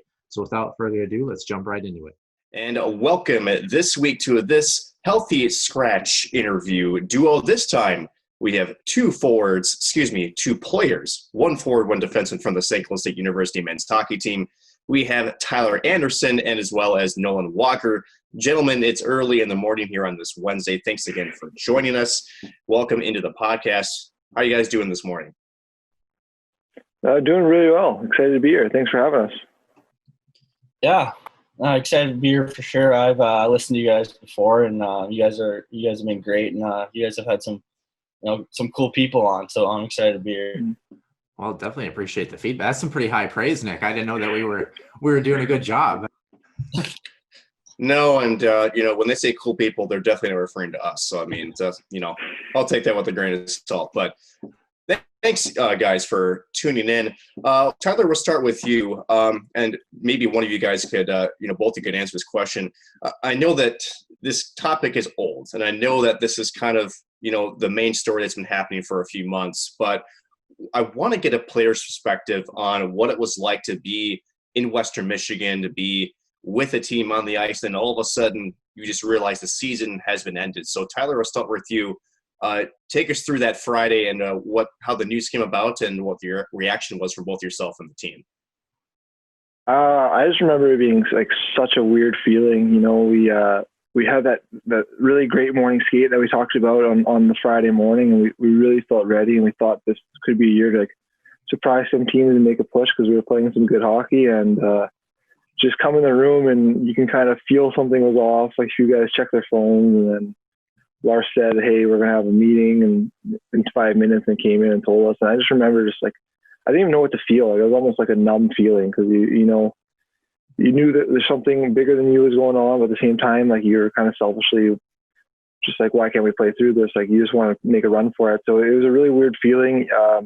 I felt heartbroken for the seniors, especially like looking around and seeing like the Paling twins, Jack, Clarky, like to know that, and Wally, to know that they're never going to play another game as a Husky, and they had no say in it and in the way they played. That really sucks. So it was a really bittersweet day, but we bussed back, and the bus was more upbeat than I thought. Like I think that the guys really enjoyed it and took a positive outlook on it. And it was hard, but I mean, it is what it is. You just have to take it with a grain of salt. And for you, Nolan, what was your reaction to that news coming down through Friday from Brett Larson? Yeah, I mean, it was obviously disappointing. I remember the night before, we weren't sure what was going to happen. We were watching, I know we had a bunch of guys in our hotel room, and we were watching basketball, and we saw that first coronavirus case come out. I think it was Rudy Gobert in the Utah Jazz, and we knew that wasn't good because we weren't sure anyways if we were going to play. There was not going to be fans. But coming into that Friday, we had, I thought, what was one of our best practices of the year. Even Coach Larson said that. We just came back in the locker room after practice, and it was kind of a weird feeling in the room. And, he came in and said, we were done. Our season was over. And my first thought was I just kind of felt bad for the seniors. They weren't able to finish the year, and they kind of got screwed a little bit. So, no, it was just a weird feeling. And, that in that moment, they kind of passed the torch on to like Anderson and I. I think we have an obligation now to finish last year. Hopefully we have a season this year, but it was a disappointing feeling. But it happens. Another guy that actually made his exit too is Mike Gibbons, a longtime assistant coach at the university too. And the reason I kind of bring that up, maybe we'll start with you, Nolan, is new associate head coach is actually Dave Shayak, who was up in your neck of the woods, the University of Alaska Anchorage, for a long time. First, can you kind of maybe speak about what it was like to work with Mike Gibbons? And then do you happen to know Dave Shayak at all before actually having him come to the university? Yeah, first with Gibby, he's awesome. Like, I think one of the best recruiters in the nation. People say that all the time. He's always on the road. You never know where he's going to be. He's always in Europe or whatever. Just an awesome coach, very relatable to the players. I love Gibby a lot. And the Shayak, I grew up watching Alaska Anchorage. I was originally committed there when Shayak wasn't the coach, but it was right after he left I committed there. But I grew up, and he was there for 8 years, I think. Kind of took that program. It was in a tough spot up there, but he did a good job. And so I don't really know him that well, but I knew who he was, and I grew up watching UAA and going to the games. So. And then moving forward, gentlemen, we're in here to August. First of all, we'll start with you, Tyler. How long have you been in St. Cloud? What have you been doing to try to keep in shape throughout the course of this whole pandemic? And what are your thoughts about what we might see or not see as we go towards September and October here for the college hockey season? So I got here on Friday, so I've been here just over 4 days or whatever it is now. So I can't work out here for 7 days, and then I can't skate because you can't be on campus for 14 days. So me and the Europeans, so me and Dave is my roommate, just been trying to stay as active as we can. We go run track around 10 a.m. every morning and just try to stay moving. And we got a little golf membership too, so get the walking nights during the fall is just fun. But throughout the summer, Winnipeg, I was lucky enough where we didn't have a ton of cases there, so So things started opening up a little bit earlier than everywhere else. So I got to go to my gym very early, and I have a really good trainer that I love working out with. And I think ice opened up in May, like middle of May. So I started skating then. So I've been lucky enough where I've been able to actually train hard and skate hard this summer. And I feel like I put myself in a good spot this year. So, and now coming here, once these 14 days are up, it's going to be really good. We're working out with John Swanson. I think things are going really well. I think when the whole team gets there and we have this month to prepare, however long it's going to be to prepare, we're going to be in a good spot come season time. Yeah, Nolan, kind of a similar question. Especially being from Anchorage, how has your summer kind of looked? Have you been back home at all, or kind of been in the St. Cloud area? I've been down. I was in Sioux Falls for quite a bit, where I played juniors, and they didn't have many restrictions there. So I actually was down there quite a bit, working out and training. They didn't. I was able to skate a lot, and so yeah, I was down there a lot this summer, and then I got here a week and a half ago, and I had to quarantine for a week. If you're out of the state and you come into Minnesota, you have to quarantine for 1 week. So similar to Andy, I was outside the track, just trying to stay active, doing a lot of cardio. With me and Kevin Fitzgerald were in the same boat there. But now I'm back on the ice this week and at the new workout place. So it's been great. Your guys' journey actually to becoming a St. Cloud State Husky looks very, very different. I mean, I suppose you could say Nolan maybe took the more glamorous route following in the USHL, and then Tyler Anderson, actually the first St. Cloud State player from Winnipeg since 2005 to be on the team, and I believe only the second player from the MJ to make it in quite some time. I think Richie Larson might have been the last one. So first, Tyler, let's start with you. Can we kind of talk about your breakout season in Steinbach playing for the Pistons and kind of what it was like to, I guess, suddenly be on the radar for St. Cloud State? It was I felt like that season was coming. I was training hard for many years, and especially when my rookie year Steinbach, things just didn't seem to click. And then going into that 19-year-old season, I finally just felt ready with my body, I guess, and I got more of an opportunity, and I felt like I took advantage of it, where I just was able to. I got a lot of bounces too. There's a lot of power play times where I'd get a second assist, and things just seemed to work that year. And I eventually got on radars, and it was Garrett Boyden was the one that actually ended up recruiting me. So talked to him a bunch, and I came and visited St. Cloud, and just on my visit, everything seemed perfect here. I really, really love the feel, and the biggest part to me is I love the guys that I met on my visit. I had a really fun night just hanging out. I could tell it was a special group and a special culture, and it actually reminded me a lot of what I had in Steinbach. We had a really good culture there, so it was definitely a different route. But I'm glad I took it because it gave me some more time to develop, and it allowed me to play when I was ready.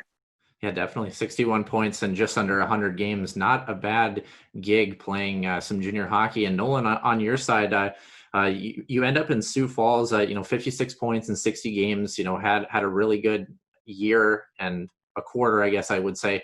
But before that, you actually followed in the route of Nick Dowd, right, at the Culver Military Academy. You moved away from home at age 14. Can you kind of talk about what that was like at such a young age? Because, I'm from a small town in North Dakota, and I can't imagine going 10 feet from my house. So I can't imagine what it was like to move halfway across the continent.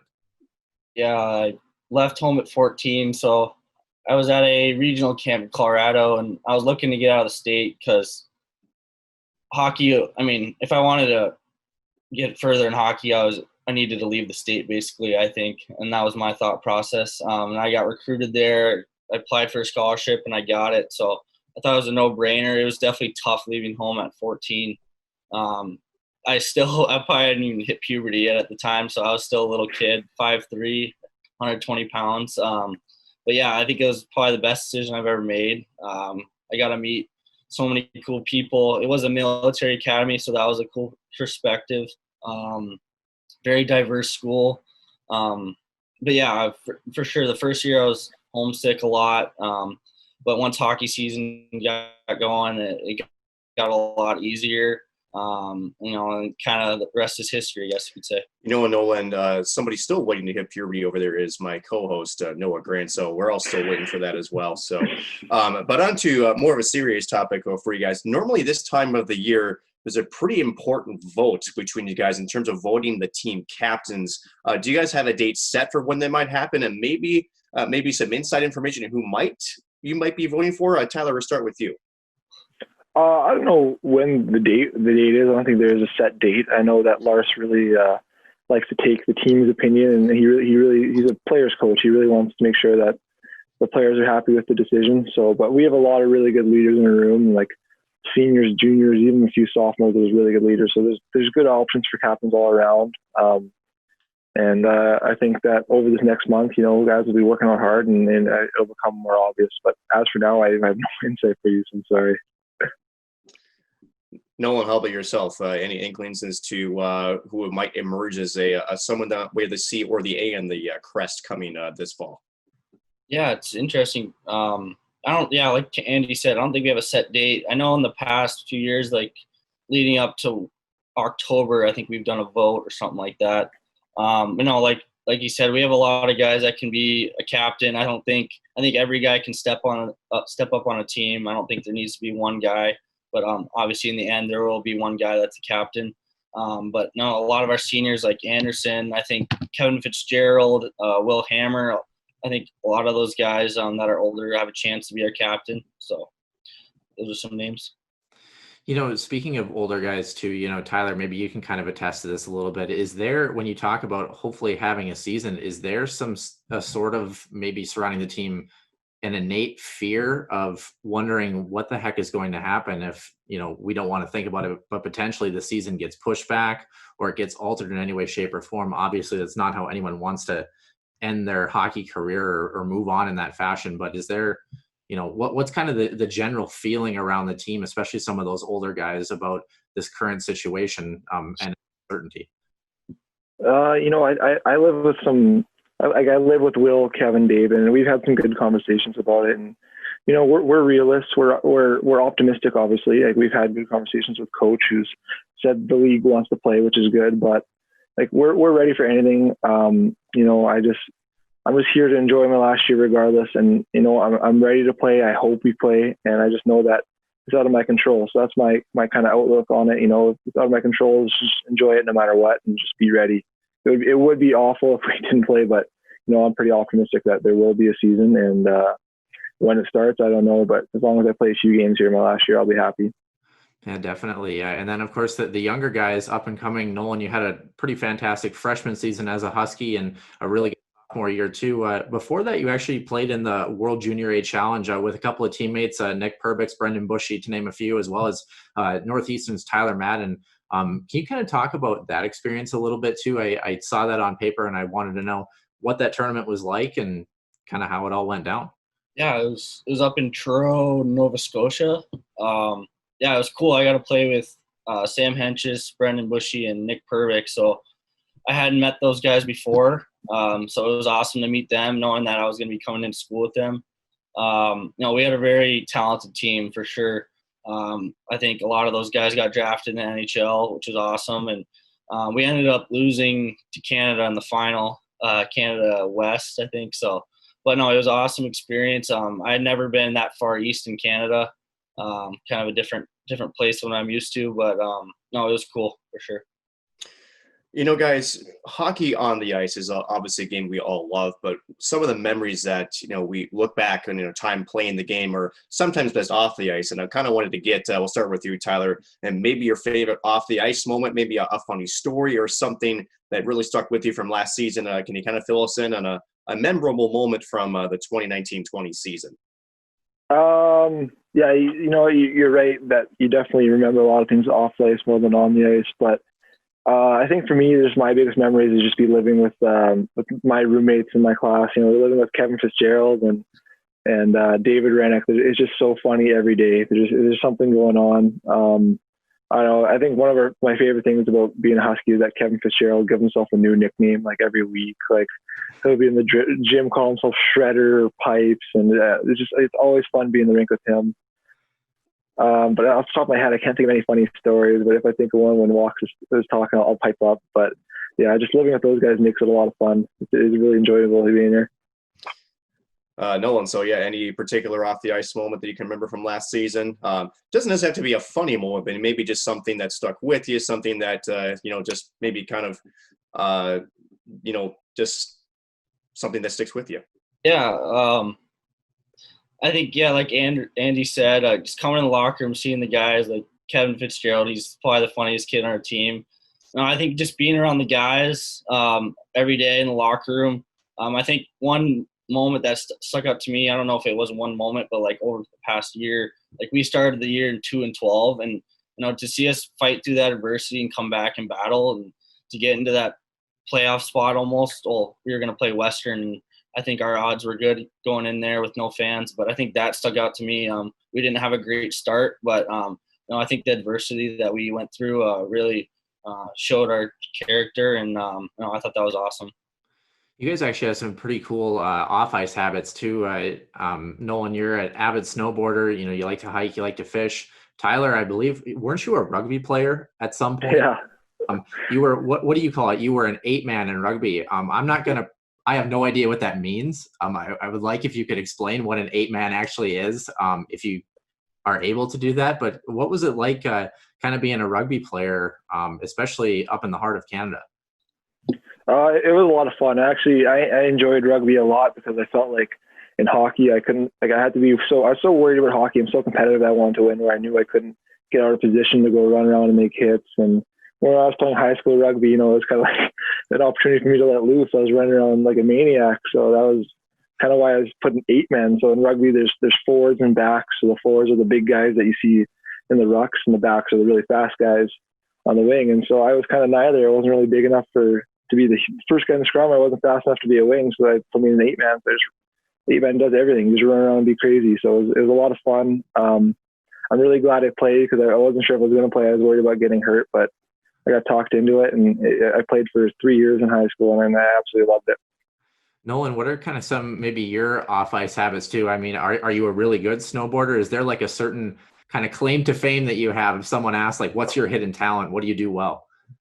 I like to think. I just started playing golf, so we don't have much to do around here right now, I guess. So I just got a membership. A bunch of us did. And I've really enjoyed playing golf lately. I think I've played the past 5 days, just going with guys. And I haven't been able to snowboard that much lately just because I haven't been home at the right time. I guess the only time I could really be there to snowboard would be during Christmas. But that was more when I was younger. Fishing obviously is my other big passion, I guess you could say. I try to fish as much as I can when I'm at home for salmon or halibut or trout. So I guess fishing and golfing are two of my passions right now outside of hockey. I got to ask too, being from Alaska, what's it like going through kind of the unnatural like sleeping process of having, 20 hours of sunlight and then 20 hours of darkness? What's that like? And then when you actually came to the States, was it an adjustment, I guess, to have a quote unquote normal sleeping pattern? It's definitely, you gotta have good shades in your room for sure. You don't get as much sleep in the summer.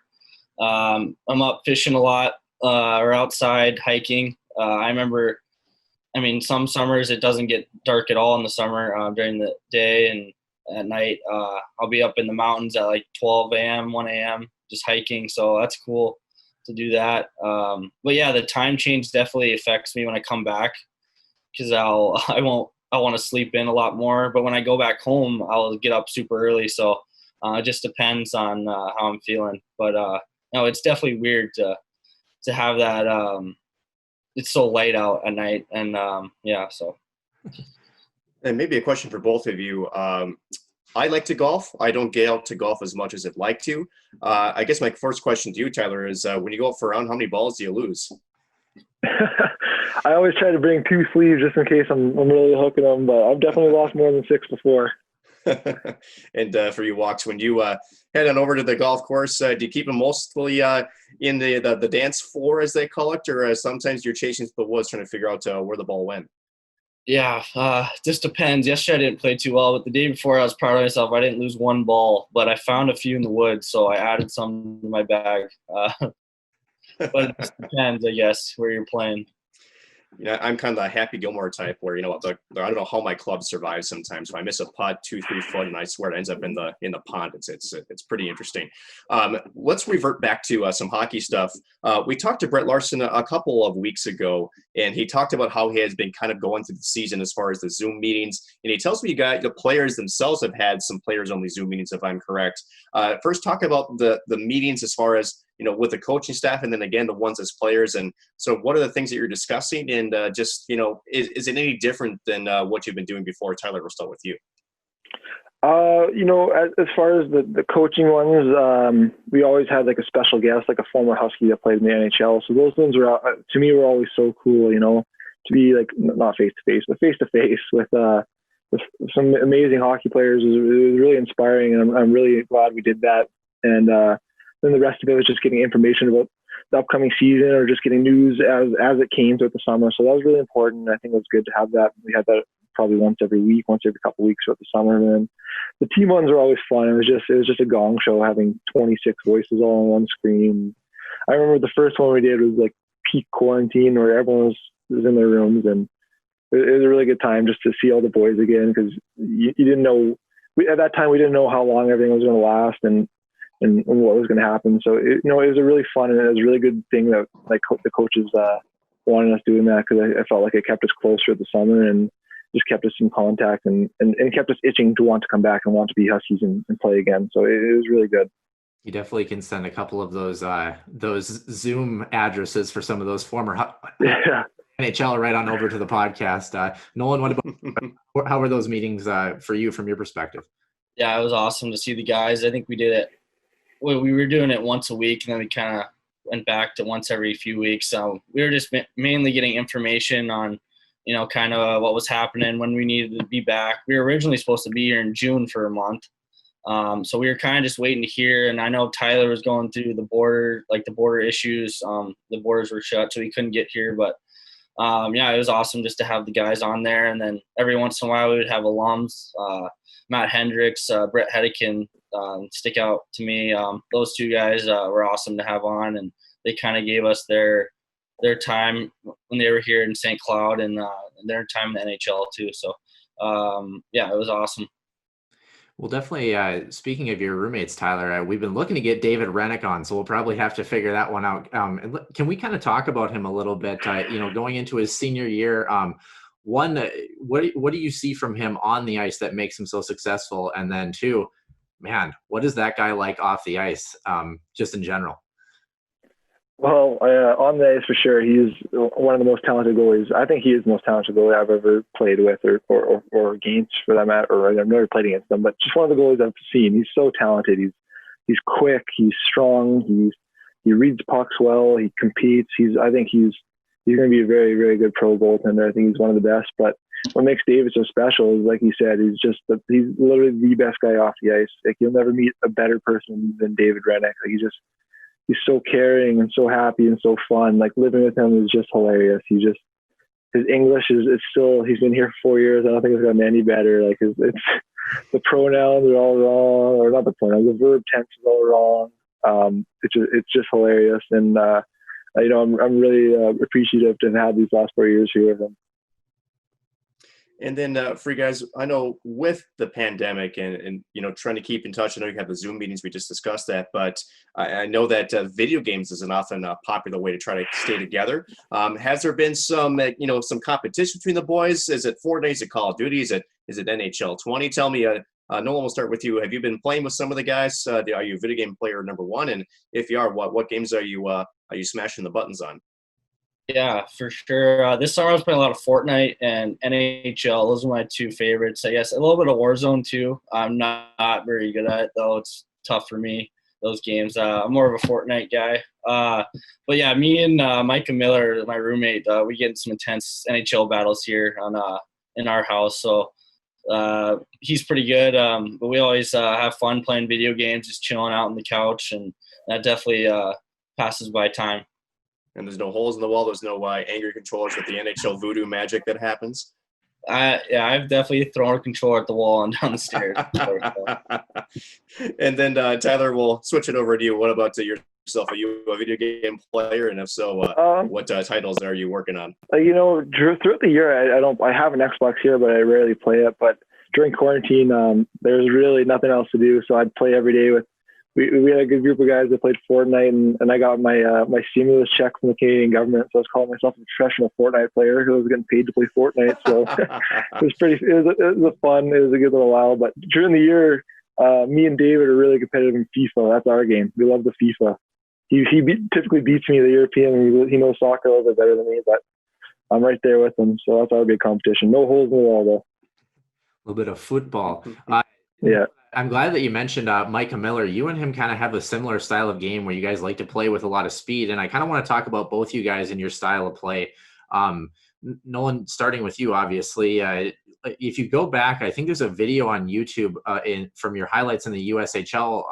One of them has pink ice in it, if I'm not mistaken, too, which has to be a weird experience. But you're a player that seems to be really patient and calm with the puck, especially on the backhand. You seem really comfortable, being able to go with both sides of your stick, which I don't think a lot of players are. Can you kind of talk about your player development, about what makes you so calm, especially at high speed carrying the puck? Yeah, I would say I'm more of a playmaker. Like, I'm always trying to make my teammates better, my line mates. I'm a pass first, I would say, guy. I guess I would say my hockey sense would probably be my best attribute, or whatever you call it. But yeah, I'm just always looking to make my line mates better, try to be patient with the puck and make the right play. I think being patient is important. But I think that's how I play, I would say. Tyler, and then for you, I mean, you're a big rangy defenseman, pretty good at jump-starting offensive chances. What do you like about your game? What do you feel that you want to get better at? And then I suppose, Nolan, what do you feel like you want to get better at your game as well? But Tyler, we'll start with you. I think my biggest attribute is I'm a big competitor. Like, I want to win. And I feel like I know what it takes to win hockey games, like especially down the stretch and come playoff time. Like, I know that you have to be solid defensively. So I feel like it's that knowledge of the game. That's one of my biggest attributes. And I feel like I can contribute offensively. I can get pucks through. I can break pucks out. But this year I'm just looking to be like just a really solid, reliable defenseman that Lars can just put out there in situations and knows where he's going to get every shift. So, that's what I've worked on a lot of summer. I worked on a lot of poise with the puck, just pivoting, transitioning, getting back to pucks. So, and what I really want to get better at, which is obvious because the speed of the game is getting faster every year, is I need to just keep working on my foot speed, just make sure I get back to those pucks first, or can take two strides to the middle so I'm not getting beat wide, so really just working that foot speed as the game gets faster. And I think this next month here working with Swanee, I think that's going to help a lot. So. Definitely. Nolan, what's one part of your game that you like to improve? And then I also got to ask, if you're coming down one-on-one on Tyler, who wins that battle? Yeah, probably Tyler. I would say one thing I'm going to try to work on this year is kind of just have a little more edge to my game. Being more physical. I think watching the NHL in the playoffs, like competing as hard as I can, I think I can do a little better job at that. But I'd say my strength too, I've been working on the summer. I think a lot of guys are doing that. But those two things for sure. Well, actually, my least favorite guy to take me wide. And then, gentlemen, we obviously talked about before, we have no idea what will happen this season. Have you guys had conversations about, if the season does indeed start, the prospect of playing at the Herb with no fans? Again, we still have no idea what may or may not happen. It certainly might be a possibility. Tyler, we'll start with you. First of all, playing in the Herb Brooks National Hockey Center is quite the experience. I mean, when that building's full, it's one of the most rocking buildings in all of college hockey. But can you imagine playing in front of an empty Herb against opponents like North Dakota, Western Michigan, and Minnesota Duluth? How does that prospect sit in your mind? Like, it's almost like it's unreal to think about. Like, I feel like I can't even understand what it's going to be like. But if that is the case, which I hope it's not, it'll be weird. But I still feel like, we're here to win games, and we're here because we want to win the games. We want to be here, and I think it will just bring that youth hockey tournament aspect out of us. We'll still play hard and still want to win, but yeah, definitely we want the fans in the building. It'll be a tough year without them. And then Nolan, from a player's perspective too, you draw a lot of your energy from the fans, especially, after a physical play, breakaways, those kind of things. Playing in front of an empty arena, I imagine, would you think that there'd be some difficulty there in trying to, draw some energy? Or as a player, do you think there's any adjustment you have to make in terms of, have to be, ready for those moments? Yeah, it'll for sure be weird if there's no fans. I think Coach Larson has been talking to some guys. They're hoping that there's going to be 50% capacity in the stands. We'll see what happens. But, if there's those fans are in our student section, I think one of the best in the country. And I remember my last 2 years, those games, it's North Dakota at home. I remember last year for sure it was sold out. And, those games bring you so much energy, get the guys going on the bench. And, without that, it definitely will be a little off. But I know we're all playing for something. We're all playing for each other and, to get better as a team. I think that right there will give us enough energy to be our best. But, we're hoping we have some fans in the stadium. Yeah, hoping the dog pound is filled. And only a couple more questions for you guys. And once again, fellas, thanks for joining us. And you kind of led me into my next point. Let's go back and, pretend that the Herb Brooks is filled. What's one opponent that you guys just look forward to as players getting ready, especially in your home building? Is there one opponent that stands out for both of you that you're like, I need no motivation to get going in this hockey game? Nolan, let's start with you. Yeah, I'd say North Dakota for sure. That's an easy answer for a lot of us. I always like playing against Duluth at home. I don't know why. It's just fun atmosphere. We have their fans here. We got a lot of our fans. And then I'd say Denver, North Dakota, and Duluth are my three favorite to play. So, Tyler, what about you? My favorite, I think for sure in our conference, I love playing Minnesota Duluth at home. Like Walk said, to me, it's just always such a pro-style game where guys are finishing their checks, and it's literally a game of inches where it'll come down, like that last game came down to last shift, like a 0-0 game, wherever it was. Like those games are always so good and so much fun to be part of. So I feel like that. But I also, I really hope we get to play the Gophers this year. I really like playing the U. I feel like it's good for St. Cloud to be able to show that we're a better or in my opinion, a better program, and it's good to be able to play against Monty and to show him what he left. So, I hope we get to play him again. And I didn't get to play the game last year, so I'm still looking to play against the Gophers one more time. We agree that you guys are the better group too. Kind of on that vein too, on road trips as well, is there one place that you guys have been to that you've really looked forward to or really enjoy that you maybe never thought you'd get to go to, or you just look forward to going to like Western Michigan or someplace, different? Yeah. What was surprising me is Western Michigan. Obviously everyone's going to say North Dakota just because their arena is unbelievable. They're always 12,000 fans, but I'd say Western Michigan was the coolest place for me in their student section. You always hear about their student section, how crazy it gets in there. I really enjoyed playing there for sure. I think my favorite trip this year was college. Like, if you guys think it's flat in Minnesota, you should come to Manitoba. It's just so flat. So for me, it's just something I've never really experienced before, and to be able to see the mountains from the rink was pretty cool. So, hopefully when they build that new rink, there's a little more atmosphere in the games, but the city itself, I really enjoyed TC. And then final question for me, you guys, looking at the schedule as it is, obviously we know that the first exhibition game against Guelph is canceled, but if the schedule doesn't have any further changes, you're going to see a couple of teams that we don't normally get to see, Arizona State. But is there any games circled on the calendar that are, you could say, non-conference games that you may be looking forward to? And on top of that, how excited are you for the upcoming season in terms of the players that are coming in, and then more so the group that you have still? What's the thought around the locker room as far as the outlook for this upcoming season? Tyler, I'll start with you. Okay, yeah, for sure.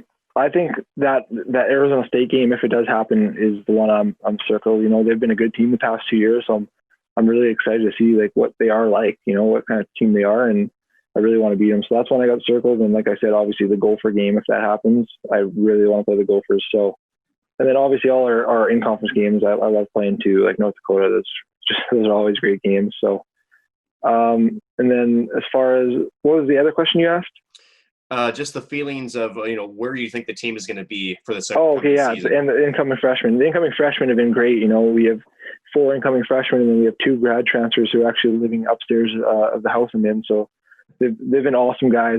I've really enjoyed getting to know them. And I haven't seen them skate because I'm still not allowed to skate. But from what I've heard, the skates have been really intense and skates have been good.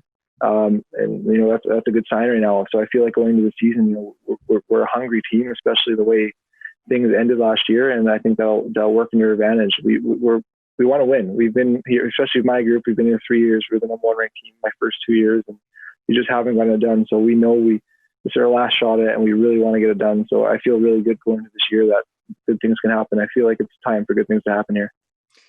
And Nolan, just to clarify too, when we talk about incoming freshmen, are all freshmen here? And the reason why I ask is VT Mietin, and I know what was in Europe. Now, is every freshman at least on campus or in Minnesota, or is there some players that have yet to make their trip to the St. Cloud area? I think every freshman is here besides VT. I know he's had some struggles with his visa, but I think he's supposed to be here at the end of August. So, yeah, we're excited to have him here.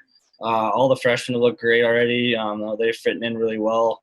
And then I think those 2 grad transfers are really going to benefit us. And that experience, I think, Jared Cockrell was a captain last year at Colgate, and Seamus Donahue was, a stud for Michigan Tech. So those 2 are going to bring experience and leadership, which will help us a lot. We're already going to be an older team next year. We were a younger team last year. Now we're looking good this year from the back end out. I mean, we got David coming back, and we're really happy he came back. We didn't know if he was going to come back or not. But yeah, I think we're a solid team, top to bottom, and everyone's looked good. We're hoping that we can play on time this year. We're hearing that it might not start till late November. That's a rumor, but games I've circled for sure. The Arizona State game is interesting, and newer Division I program, and then the Gopher games. Hopefully those happen still, but home and home. Hopefully we have the Herb rocking. So those 2 for sure. Yeah, definitely. Best of luck to you guys. We certainly believe you guys have the ability to make a pretty deep run here in the upcoming season, should it happen. Once again, Tyler Anderson and Nolan Walker, thank you both for coming on the show, and we wish you guys the best of luck. Yeah, thanks so much, guys. Thanks, gentlemen. Appreciate it. Thank you. And thanks again to both Tyler as well as Nolan for joining us there on episode number 23. Jumping in to now Dave Reichel, episode number 24, the current Husky Athletic Hall of Famer, former All-American on the ice, and of course now off the ice as current radio analyst sitting next to Jim Erickson on 96.7 The River. And let's welcome in Dave Reichel. And joining us this week on the Healthy Scratch interview segment is 1991 St. Cloud State Athletics Hall of Fame and former men's hockey player Dave Reichel, current radio analyst. Dave, how you doing this morning? Thanks again for joining us. Absolutely. Thank you, Nick. Yep. So, Dave, just to get us started out, why don't you talk about your hockey career here at St. Cloud, and was kind of your journey to getting to becoming a Husky?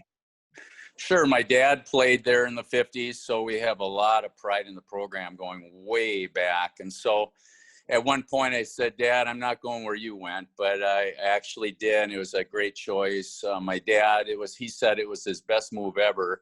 He transferred from the University of Minnesota, and so he was in the 50s when they were outdoor rink out by Shoemaker Hall. The rink was right between Shoemaker Hall and Eastman Hall, right there where Brown Hall in that area. As I got a picture in the background of him in 54 with Shoemaker Hall in the background. So pretty cool. But that influence, my dad went on to be a head coach at Benil, then was a teacher for 40 years. St. Cloud has been known as a great teaching school for years and years and years. And so, and my brother went there also, or brothers.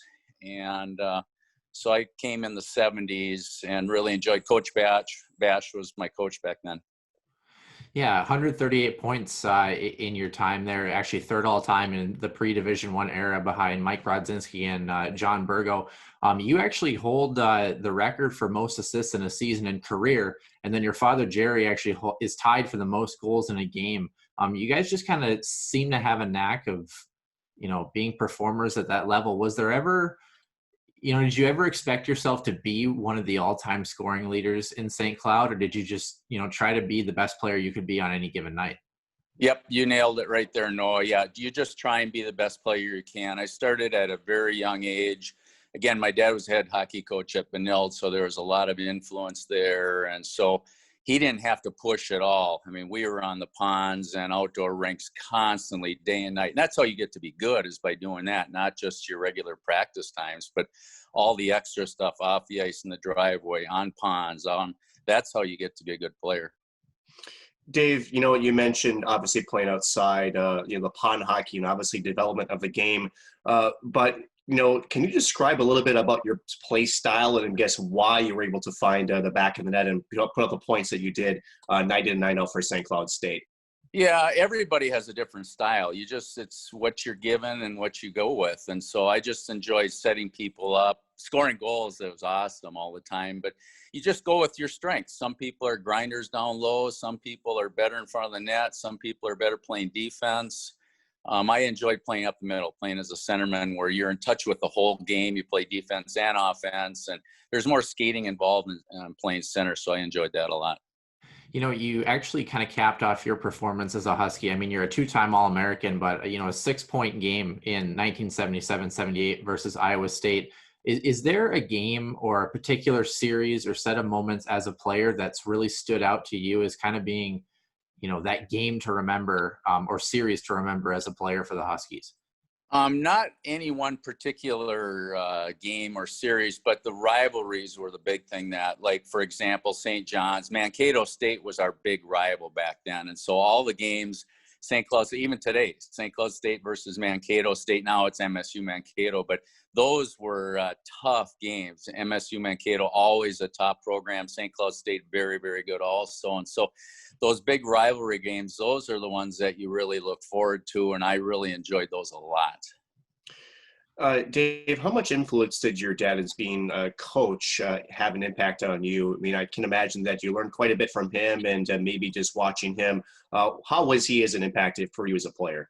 Yeah, absolutely. There was a tremendous impact there. And as the head coach at Benilde, I was in the locker room. So you can imagine a young little kid, let's say 5, 6, 7, 8, 10 years old in the locker room with all these giants, and they were in high school, and that influence. And my dad always, he had the right idea. He was never pushing. He was always supporting. If they were in the stands, they were cheering, and they were just supporting, not this, blaming the refs, blaming the coaches, blaming this. They just were supportive. And if, basically if you want to be a good player, David, you would get out there and you'd practice and work at it. And so from my mom and dad and brothers, I'm the oldest of 4 boys, tremendous family support. And so I believe that's the right thing to do, is if someone has a passion, that you support that. And we certainly as a family have a passion for hockey. You mentioned Charlie Bash, who played for, longtime coach there at St. Cloud. You guys really didn't have probably the records that you were hoping for, kind of middle of the pack, in terms of wins and losses. Can you kind of talk about what his influence was like, what it was like playing for him? And have you seen, what are some coaches that really stand out to you that you've been around in the St. Cloud State Husky hockey eras? Well, there's been so many coaches there, but Coach Bash, he was there for 16 years, from 68 to 84, before John Perpich and Craig Dahl and all of that. So Charlie, great job, 16 years, more of a laid-back coach, not this tyrant, just driving you crazy, but more of a supportive coach. And he wasn't really a big hockey player back in his day, but he was a teacher and coach for a long time. Even to this day, Charlie Bash and I have a great relationship, and he's over in the St. Ben's nursing home here in St. Cloud, doing okay. He had a stroke a few years ago, and he's in his mid-90s now, and overall doing okay. But with COVID, it's challenging times for Coach Bash, and he did a tremendous job those 16 years that he was there. Yeah, you guys kind of set the precedent for Huskies hockey a little bit. Their best year was in 86-87, right before the transition to Division I hockey. And then, of course, you got started in broadcasting in 1990. Do you take a little bit of pride in kind of helping grow that program to where it is now? And can you kind of talk about what you were up to in that time when you stopped playing and then before you started broadcasting?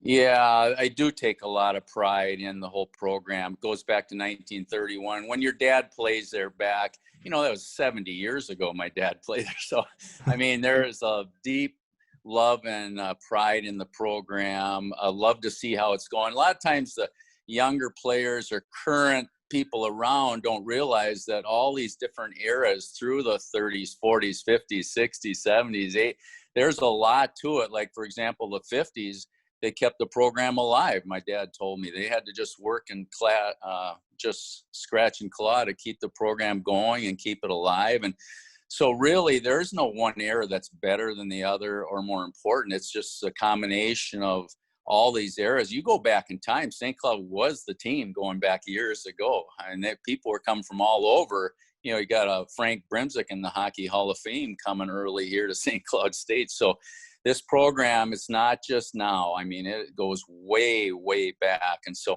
yes, we have tremendous pride in the program and Coach Larson right now. The program's in great hands with Coach Larson right now.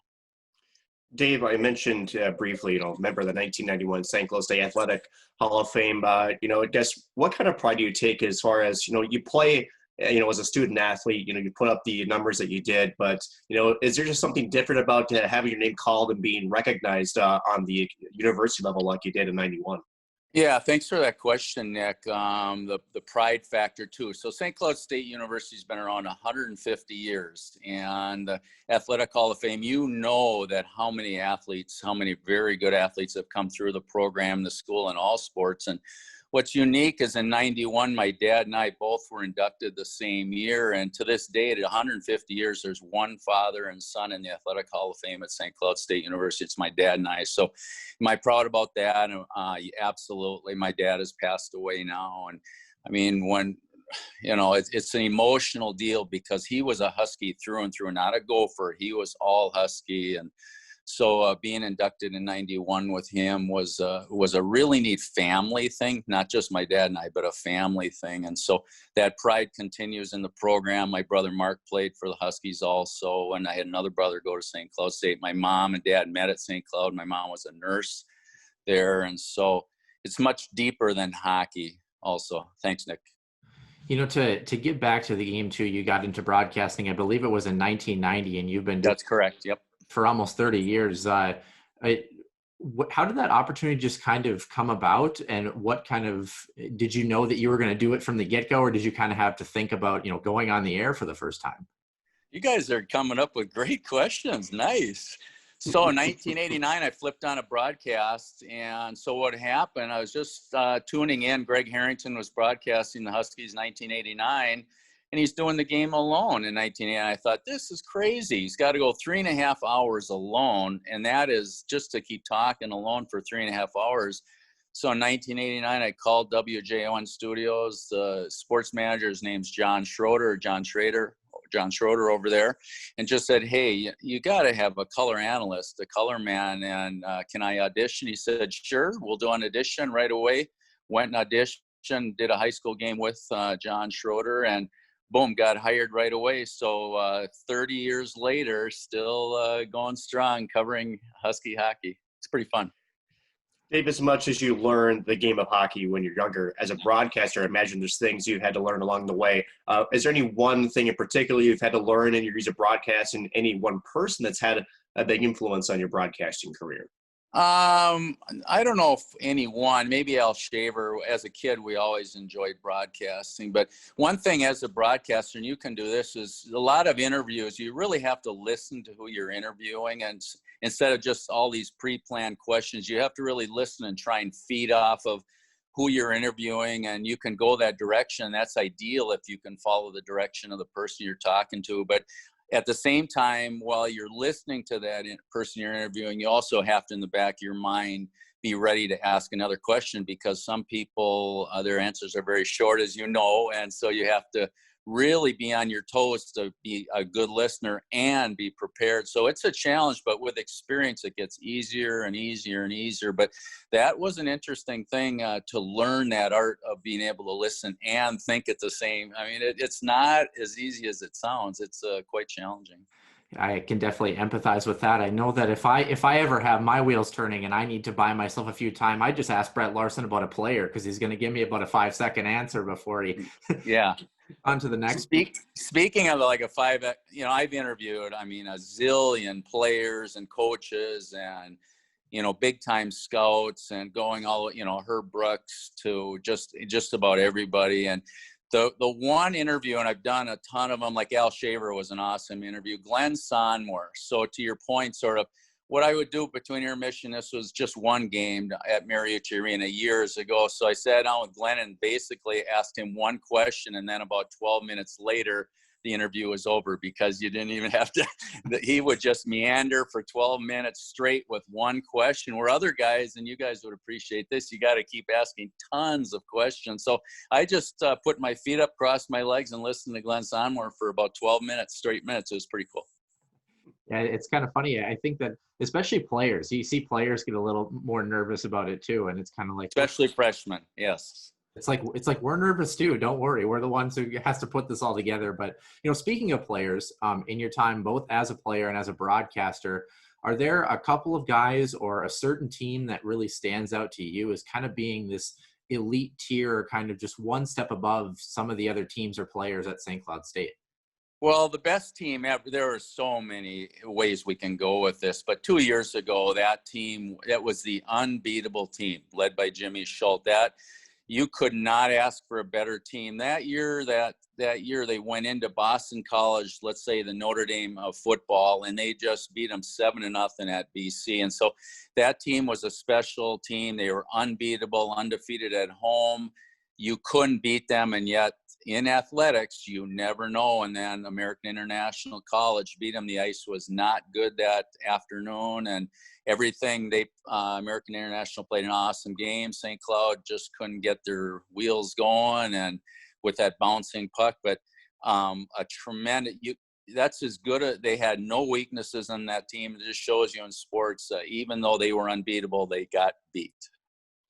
Dave, as a player, you talk about, just some sports are just crazy sometimes, right? You get puck luck here and there. You have things that just kind of go the wrong way or the right way, one way or another. But either as a broadcaster or a player, is there any one specific hockey story that sticks out to you, whether you're playing or broadcasting, that, just something that you just never forget, just the most memorable moment?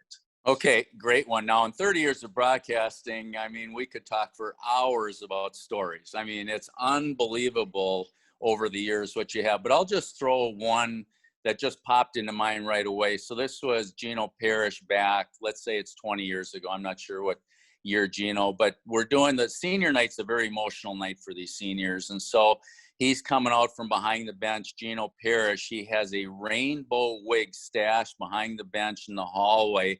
They call his name, Gino. What does he do? He flashes, puts on the big rainbow wig, and goes out, skates out on the center ice with his rainbow wig on. Only Gino Parrish could be pulling that off, and it was classic. Gino Parrish. That's just one we could talk. I have hundreds of stories of different players and coaches and happenings that are really unique, but that's one that just popped in my head right away. Is there, I guess maybe to keep that train rolling, is there one, another story either from your playing days at broadcasting, a coach that was fun to work with, a coach that wasn't so fun to work with? I've certainly been on the end of questions that have gone wrong, just things like that.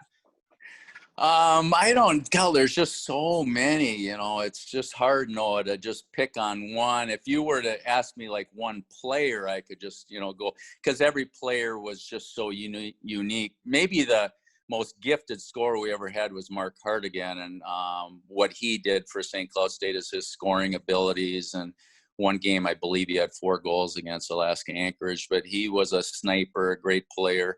Long time ago, but nothing in particular just popping. Even though I have just tons of stories, I don't have anything just sitting on my tongue right now. There, on that note, guys that kind of fly under the radar but have really good NHL careers. One guy in particular, Matt Cullen, who just played the game the right way. Can you kind of talk about him a little bit and what he was like as a Husky? Because I know we've had other guests on and they've talked about like his numbers are not eye-popping numbers, but he played whatever it was, 21 seasons in the National Hockey League. Well, that was there from the beginning. So Matt came here in 1995. He was a tremendous player. The thing that separated him was his tremendous passion, focus, and he was prepared. A lot of players are up and down every game at all levels. Matt Cullen's preparation, intensity, he showed up every single game. He had an unbelievable passion for the game. Now, his stick skills were outstanding. So even as a college, he only played 2 years here, 95 to 97, but even as, let's say, like a sophomore here, his stick skills were top 10% NHL wise. So passing, not necessarily shooting, he was not a big scorer at all, but his passing skills, his puck handling skills were elite. His drive and determination, his focus was just awesome. And he was a pleasure to have, even though we only had him for 2 years here. He came in that same era with Mark Parrish, but Matt Cullen, a very proud Husky back for those 2 years. Dave, let's go to maybe current players. I know that this last roster had, had some ups and downs. It certainly was a year of rebuilding, you could say. But is there one player that's on the current roster, as long as college hockey again plays this season, that sticks out to you that should be a big impact player? And why do you say this player should be a big impact for the St. Cloud State Huskies? Well, they've got a bunch of impact players. They were just young last year. This year, they're going to be, hopefully they'll play. I mean, but they've got, anytime you're strong on defense, when you return 7, plus they brought in a Michigan Tech defenseman also, and then with David Rennick in the goal. Anytime you're strong back in the blue line, you're going to be in the game. St. Cloud State will score more this season. But as to your question, who are a few? Maybe, for example, Sam Henches. Okay, so this kid, the injury just slowed him down last year. Matt Hendricks, now retired in NHL, works with the Minnesota Wild in player development, and he went to a few games, and he'd be up in the press box, and so Matt and I would talk about Sam Henches, and Matt Cullen, Matt Hendricks knows his stuff, and he's very high on Sam Henches. So Sam could absolutely have a breakout. Micah Miller could be a breakout. Big senior year for Kevin Fitzgerald. Of the younger players, it's probably led by Jami Kranila, probably from Finland, but I know there's a new Finn, Mietinen, coming in, but we never know about new players because the new players can be superstars wherever they were, but come here and have like 2 goals. So you just never know.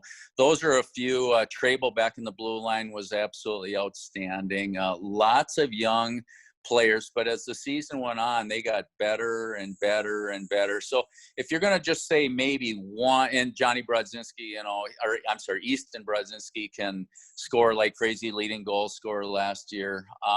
But Sam Henches probably, also Nolan Walker too.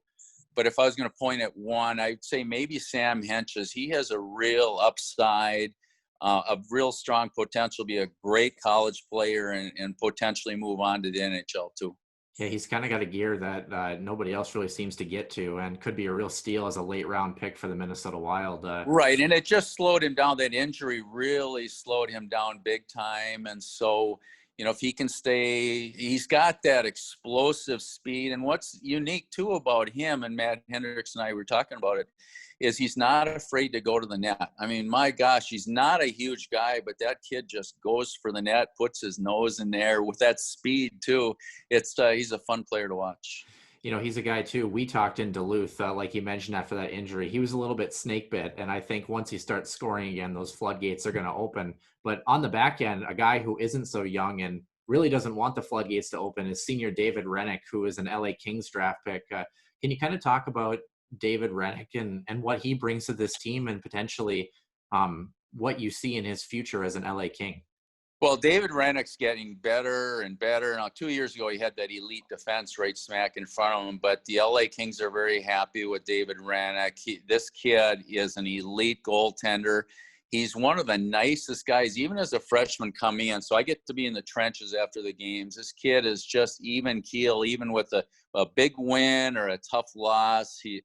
He's always been polite, smiling, kind, thankful. He says thank you more than any other player I've ever interviewed by far. And so has he been improving? Absolutely, yes. And you can look, if the season happens, David Rennick could be the anchor on that. You had mentioned that, Nolan. Going back, let's say it was maybe 15 years ago, I'm not positive, but there was a player, Joe Motzko, went on to win a Stanley Cup or two with the Anaheim Lady Ducks or Anaheim Ducks, and played here, great player, and he was in a scoring. So all players run into scoring slumps. That's just part of the game. And so what Joe Motzko did before one game is he got a piece of duct tape out or a piece of tape, and he got some Tylenol, and he taped some Tylenol to the shaft down by the blade, the shaft blade of the stick.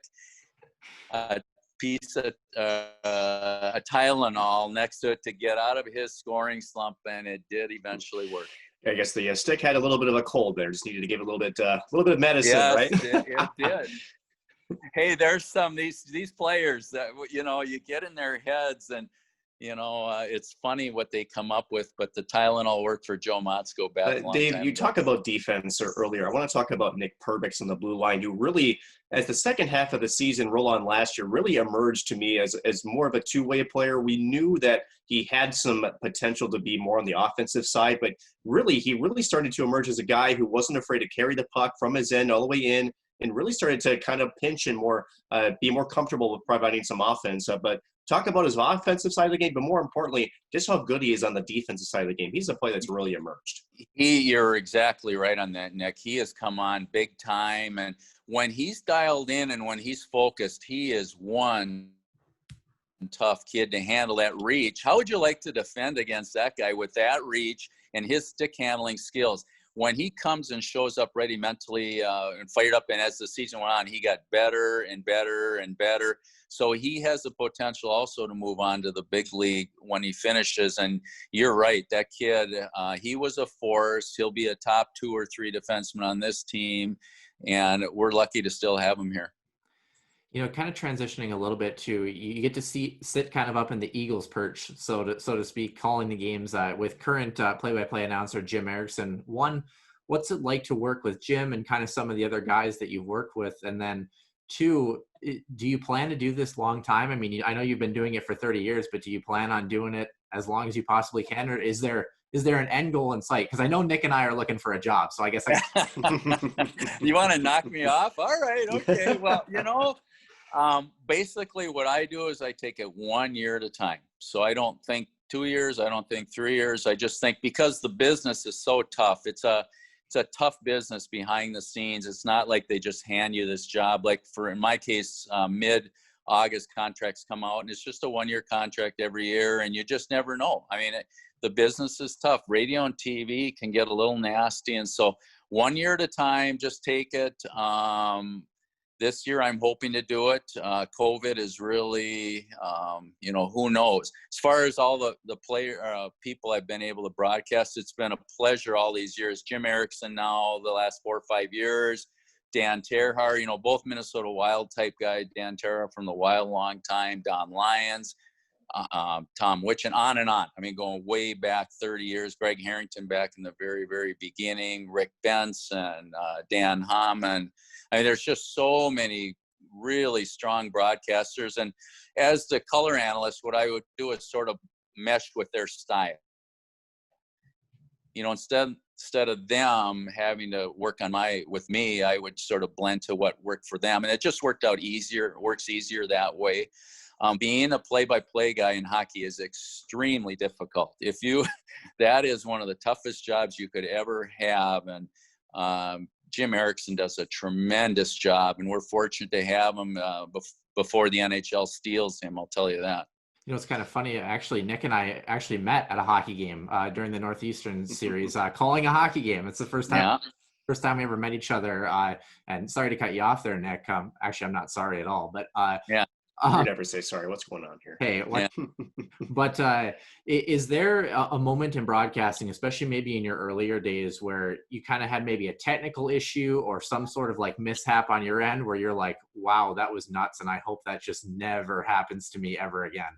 Well, before we go on the air, this happens often, or I don't know about often, but it can be sort of a fire drill with technical things. There's always an engineer in the studio working that end. And there were many, many, many games where right up until you go on the air, you would never know that it was a fire drill behind the scenes. And it happens often. Major networks run into the same thing, and there's always can be technical difficulties no matter how prepared you are. Like Jim Erickson, he might show up 4 hours before the game and be working on technical stuff because he doesn't have an engineer on site. And so Jim is setting up all the equipment, just like all the other broadcasters I've worked with. And behind the scenes, they put in so much time and effort, and then working with the studio engineer, and there's always a glitch here or there, and it is a tremendous art and talent to be a top play-by-play broadcaster, and Jim Erickson certainly is that.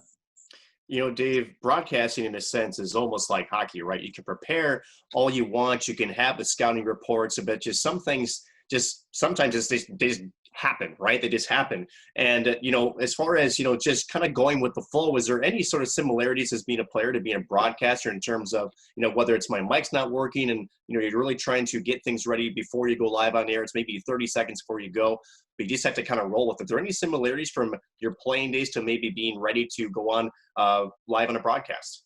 Well, absolutely. Good question. Thanks, Nick. Yeah, preparation's everything. So I just don't pop in there and I'm ready to go. No, you prepare. And so you spend a lot of time scouting the other teams, tendencies around the country, your players. You just don't show up. It's the same thing as a player. You want to be good. See, the best players are the best prepared players. So if you talk to all the top players, they're the ones that are the best prepared. It's the same thing in broadcasting. You prepare, or in your job, your work, same thing. Preparation is everything. And so what happens if you're not prepared, then you get nervous because you're not sure what's going to go on, and it's tougher. So if there's one bit of advice I could give to you, it'd be just work like crazy, prepare, and because there's all kinds of glitches and things go wrong all the time. And the way you can work through those is by preparation and understand they're going to happen. So you just got to sort of roll with it. You know, sitting up in the press box too as a broadcaster, and I know you had mentioned rivalries earlier as a player. Is there one particular team or series in particular in this current kind of generation of St. Cloud State hockey that you really look forward to that comes in the Herb Brooks building, or a place that you get to travel to occasionally? Oh, great. I like that one. Okay. So I got stories that are endless, but North Dakota, St. Cloud, there was some bad blood. It's better now, but there's a tremendous rivalry. The games are the most intense. St. Cloud State, so behind the scenes, St. Cloud State, North Dakota. So down in the locker rooms, down in the training room, which series has the most ice bags out? It's always St. Cloud State, North Dakota. Okay, and it's so physical and so nasty down there. So just so you know, when those two teams meet, the ice bags are out. It is a man's game. And so when these young guys, like last year, they had a lot of young guys, and they go up to North Dakota, it's just like, whoa, okay. I mean, this is a whole different planet. You may think you're good, and that guy first hit puts you in the third row against North Dakota. So that's a series. You know, Gophers, St. Cloud is always a great rivalry there. Those two. Duluth also. I really look forward to like St. Cloud State, Duluth, that rivalry, their beautiful building up there. Fun hockey games. You know, they're always full. Duluth, North Dakota, Minnesota games, St. Cloud, always full. A lot of intensity. The atmosphere is awesome. There's been so many great games. And if you look at it over the last, let's say, 10 years, St. Cloud State has such a great record against those powerhouse teams. I mean, if you added up the wins and losses, you'd go, whoa, St. Cloud is really done well against those big three. Dave, as a broadcaster, I mean, you end up meeting people and end up developing relationships that you know, can last for quite a while. Is there anyone in your broadcast career, or maybe a few people that you've met and you still have relationships with them today that you know, you carry on from the game of hockey?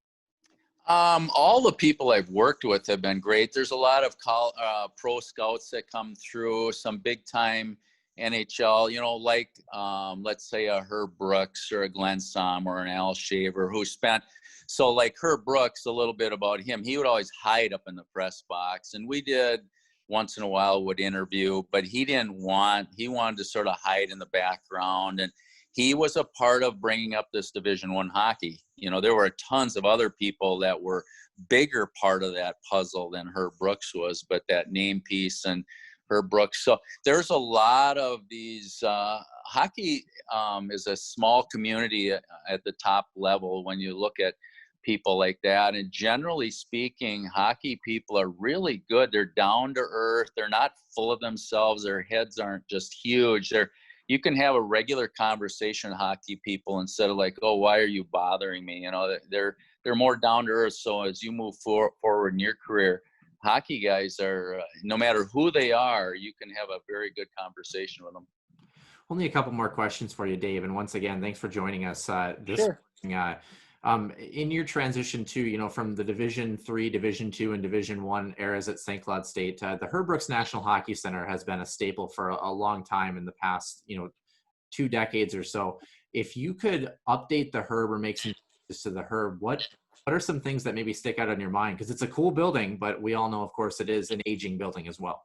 Yeah, so yes, it opened in December of 1989. It's one of the toughest buildings in the nation to play in. Absolutely, if you talk to visiting players, they love coming here and playing. It's loud, there's energy. These young kids with all their testosterone, they love that energy. And so it's really fun. As far as they made some really good improvements. The number one improvement I feel strongly is the sound system in the building would be number one. And so there are big plans to upgrade the whole sound system for everybody to be able to hear it better.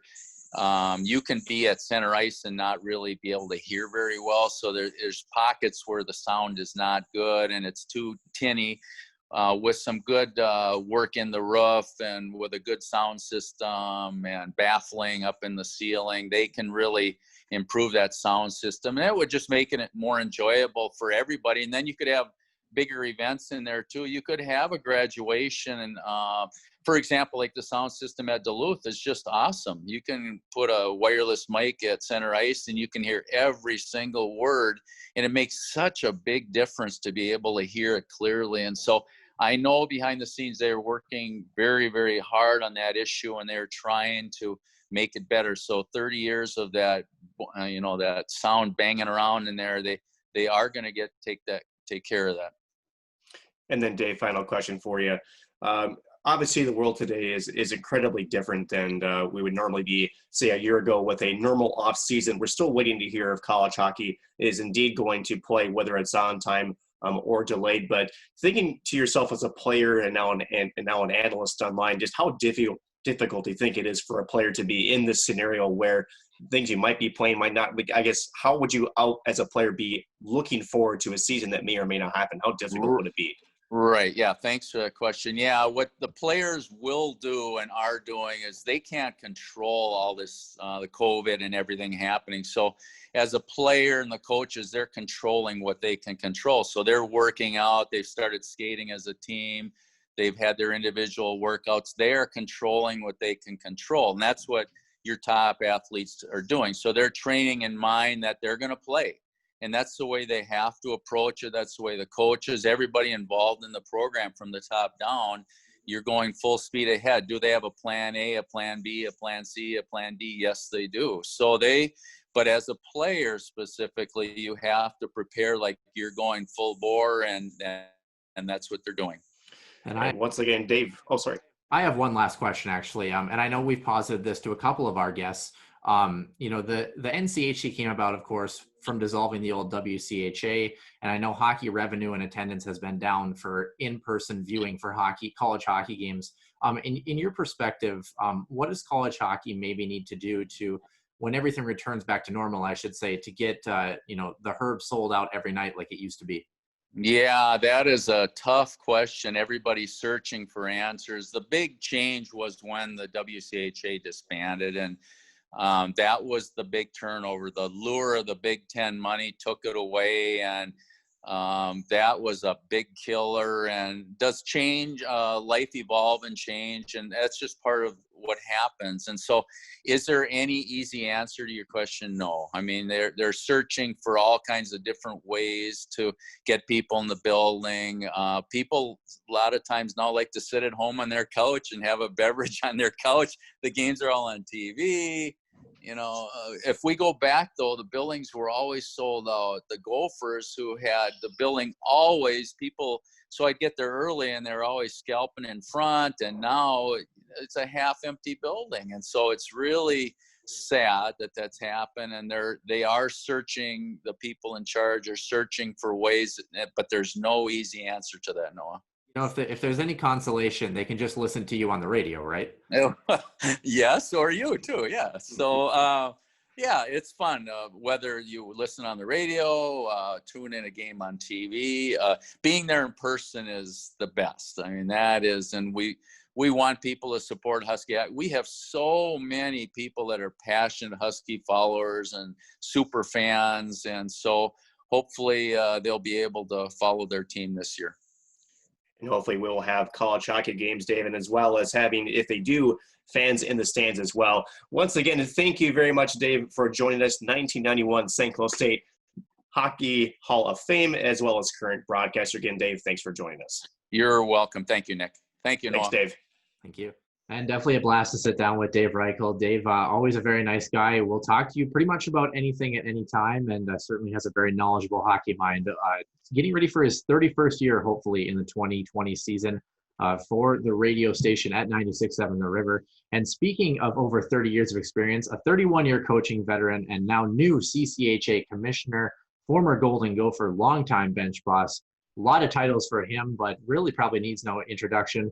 Our last episode, we just had episode 25, Don Lucia. And joining us this week on the Healthy Scratch interview segment, a very special guest, former University of Minnesota Golden Gophers head coach and now current commissioner of the CCHA Hockey Conference, which is set to begin play next season in 2021. Don Lucia, the Grand Rapids native, thanks so much for joining us this afternoon. Thanks, guys. My pleasure to be on with you. Don, you don't become a head coach in college hockey without playing the game yourself. I want to start a little bit with your playing career, starting off with your time at the University of Notre Dame. You were a defenseman with them back in the 80s. Talk to me a little bit about what it was playing for the Ivy League school, a school that your son Mario also played a little bit there as well. Well, I'm going to make a couple corrections right off the bat. First of all, it was in the late 70s. That's how old I'm getting. And I think back at the time I played, we were in the WCHA. And you go back in time, the WCHA back in the day in the 70s included Notre Dame, Michigan, Michigan State, and then, Michigan Tech was in it at that time, along with Duluth, North Dakota, Wisconsin, Minnesota, Denver, CC. So it was a great 10-team league.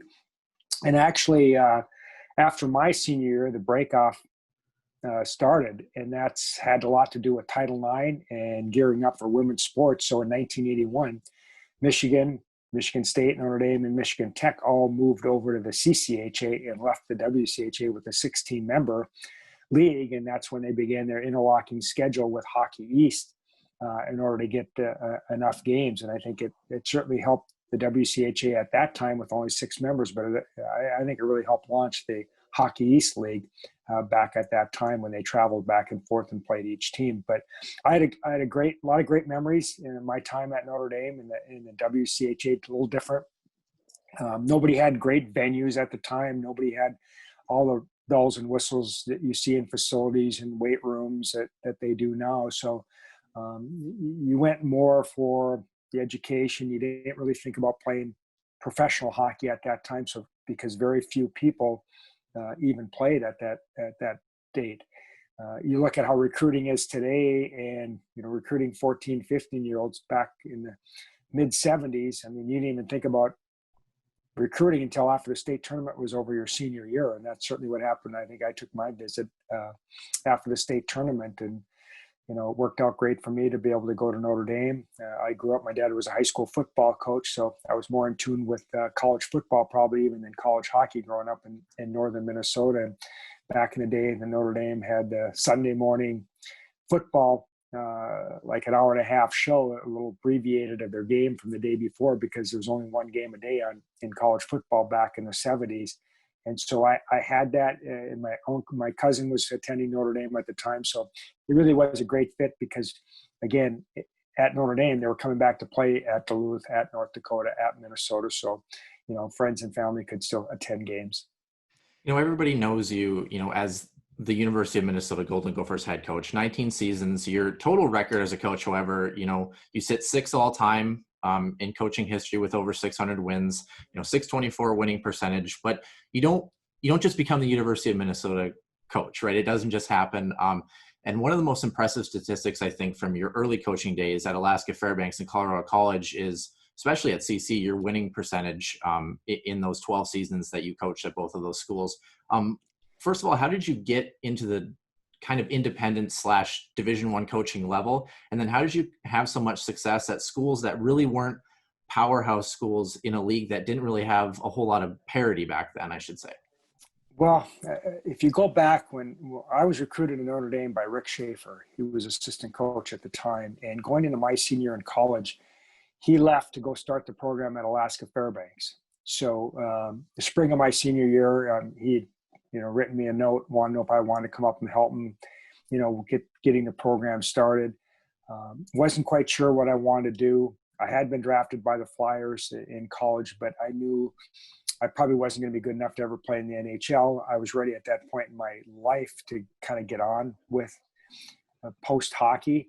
So I remember I flew up to Alaska in June.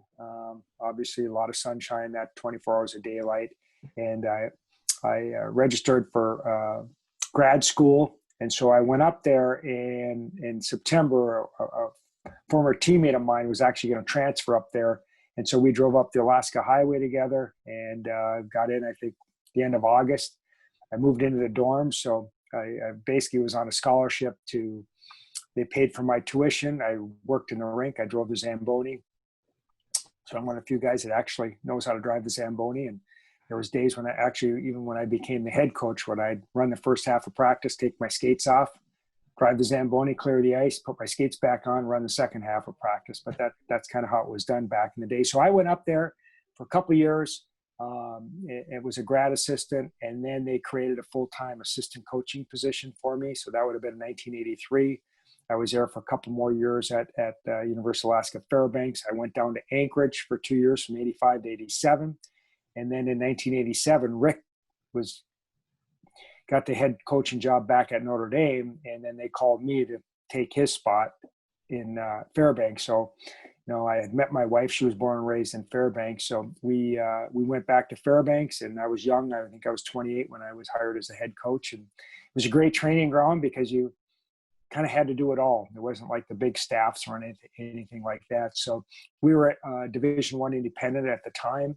Our recruiting base was Western Canada, Alaskan kids. So we kind of knew our niche. There was fewer teams back at that time. So a lot of good players in Western Canada that you could go kind of siphon off, in March when everybody else was in their playoffs. We'd be going on a 2-3 week recruiting trip all across the prairies and British Columbia and Alberta and kind of get our team at that point in time. So we were more than competitive, and we had a lot of good players.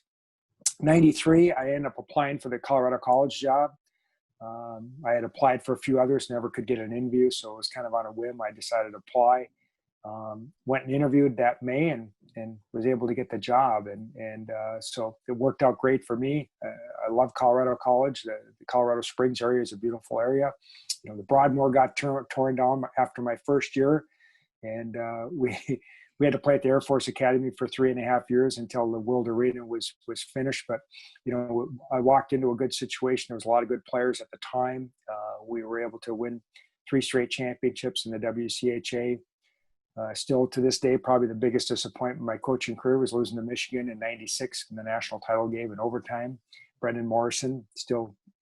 So see that highlight, it's like a dagger. That was a really fun team, and we kind of grew together over 3 years. And but I had a lot of good memories, and I never set out in my coaching career to say, geez, I want to be the head coach at the University of Minnesota. It was never in my wheelhouse. And then I got a call, and Mark Dienhart flew out to Denver. I met him in '99, and we were able to talk about what the job entailed. I think I was a good fit at the time. I was from Minnesota, had that background. We had been successful in the WCHA. So it was one of those, I felt if I didn't take the job, I might regret it the rest of my life. Being born and raised in Minnesota, never had a chance to play at the U, but it was obviously a great opportunity to coach. And a lot of great memories. We had some certainly terrific players, great coaches I had an opportunity to work with. And I feel blessed that I had a chance to work there as long as I did. Coach, obviously, you talk about being able to come back to Minnesota and coach. And, one of the moments I think that was a highlight probably for you was obviously winning the national championship in 2002 in St. Paul in front of a packed Xcel Energy Center.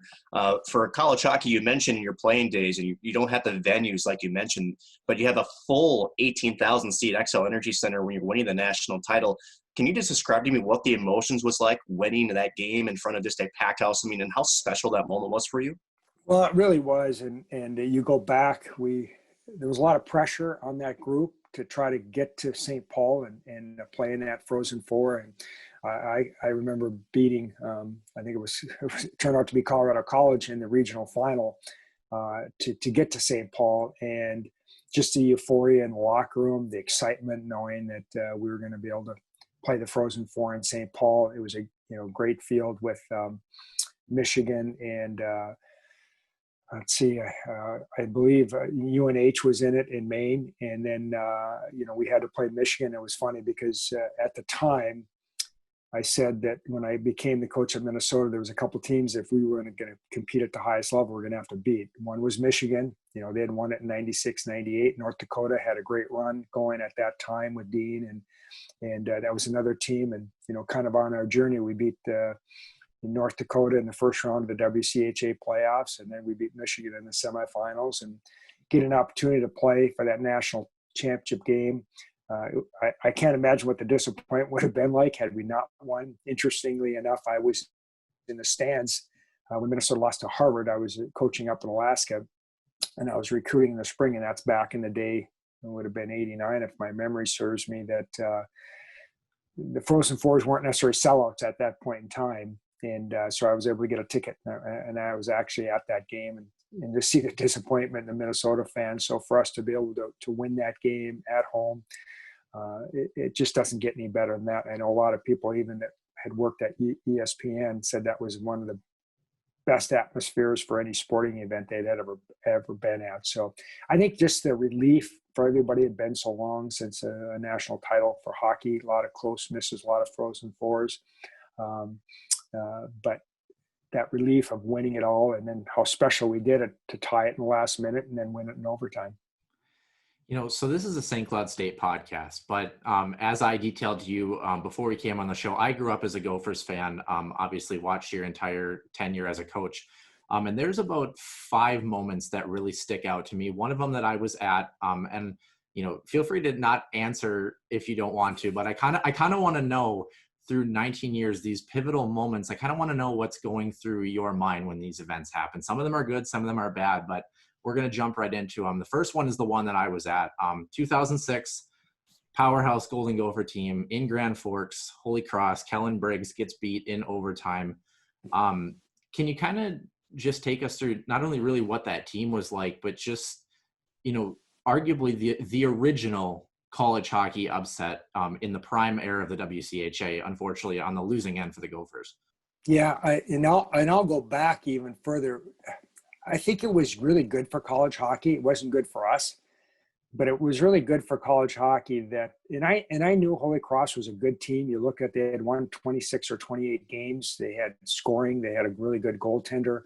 And so I knew that was going to be a difficult game, but you could even go back further where University of Alaska Anchorage went to powerhouse Boston College and only beat them once. They swept them in their own rink. And that was with Craig Janney, a lot of, guys that went on. I think Billy Guerin was on that team even when they swept them. It was year Northern Michigan won it. And I believe 91, I think the year Northern Michigan won it. So that was the year. So that was kind of the original upset.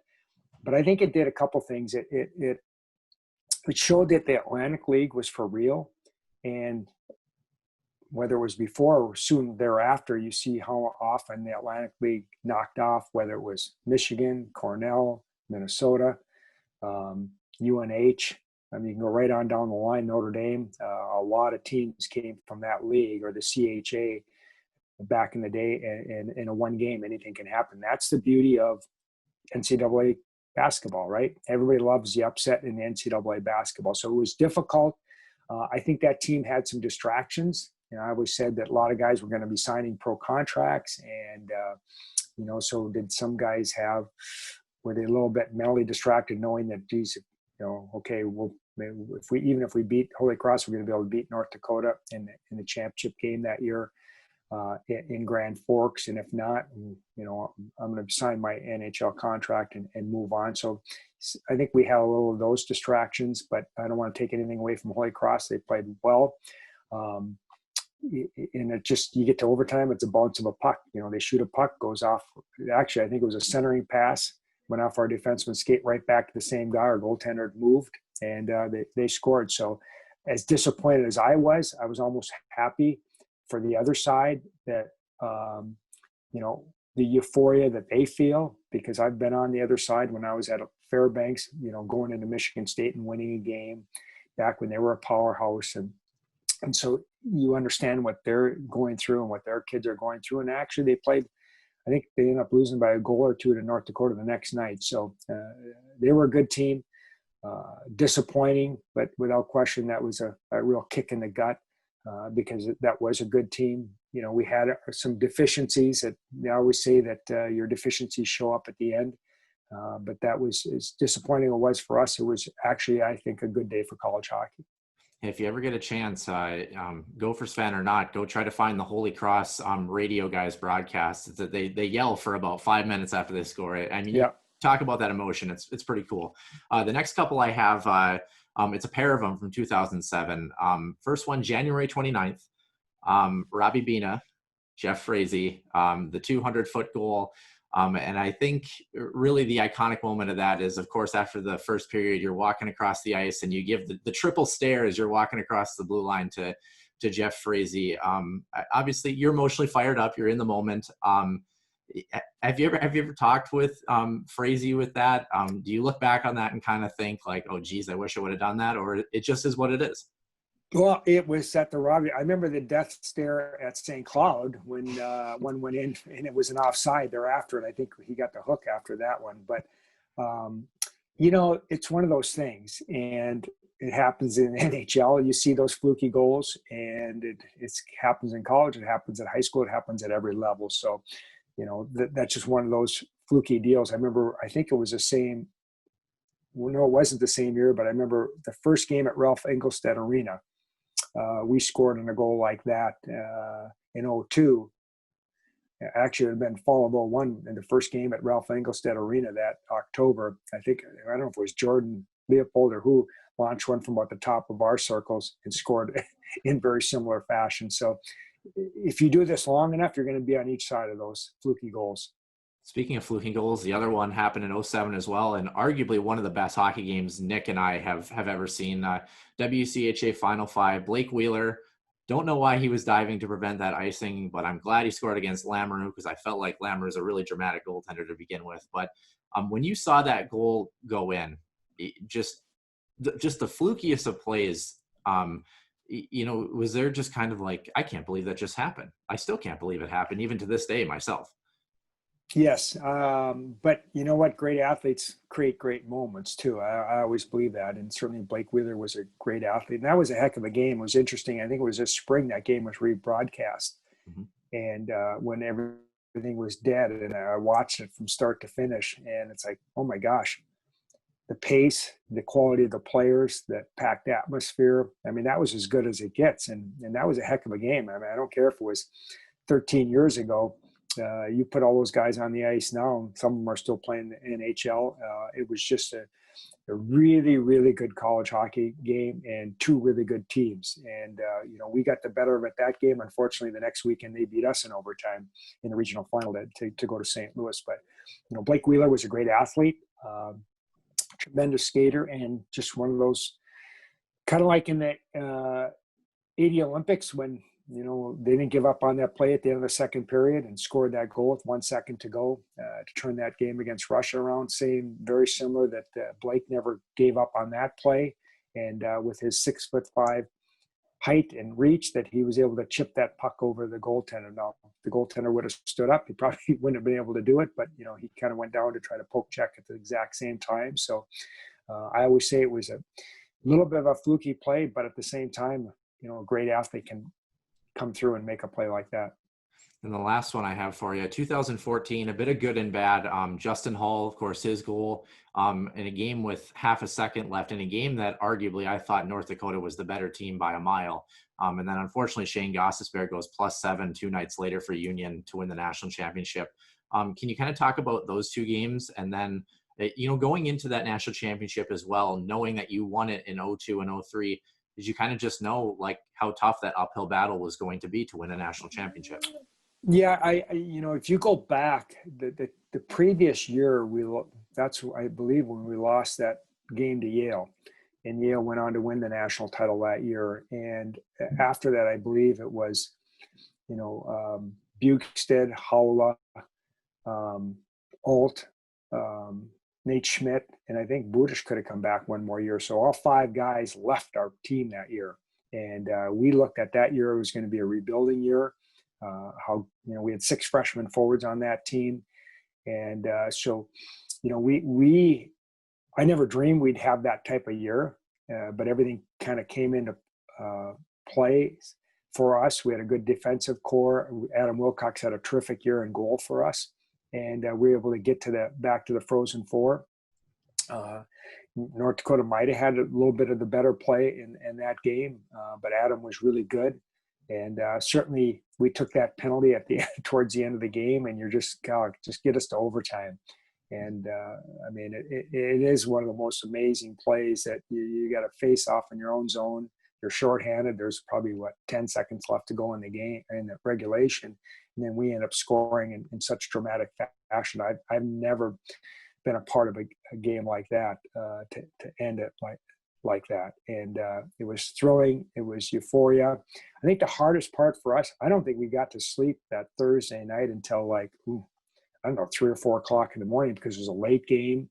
I don't even think we got out of the facility till after midnight. You're eating your post-game meal at 1 o'clock in the morning. And then as an athlete, even as a coach, it's really hard to gear down. But I knew Union was really good. They had won, I think, their league 3 years in a row. They hadn't lost since mid-June. And quite frankly, they were a little deeper than we were, especially up front. They had a good veteran team. Obviously, Gostisbehere, and I think they had 3 or 4 other guys playing the NHL off that group. They had beat Boston College in the semifinals, and that team not only that year, over the course of a number of years, won a lot of games, because they were in the Frozen Four in 12 as well as we were. And so they had those veterans that had been through it. And you know what? I truly believe they were the best team that year.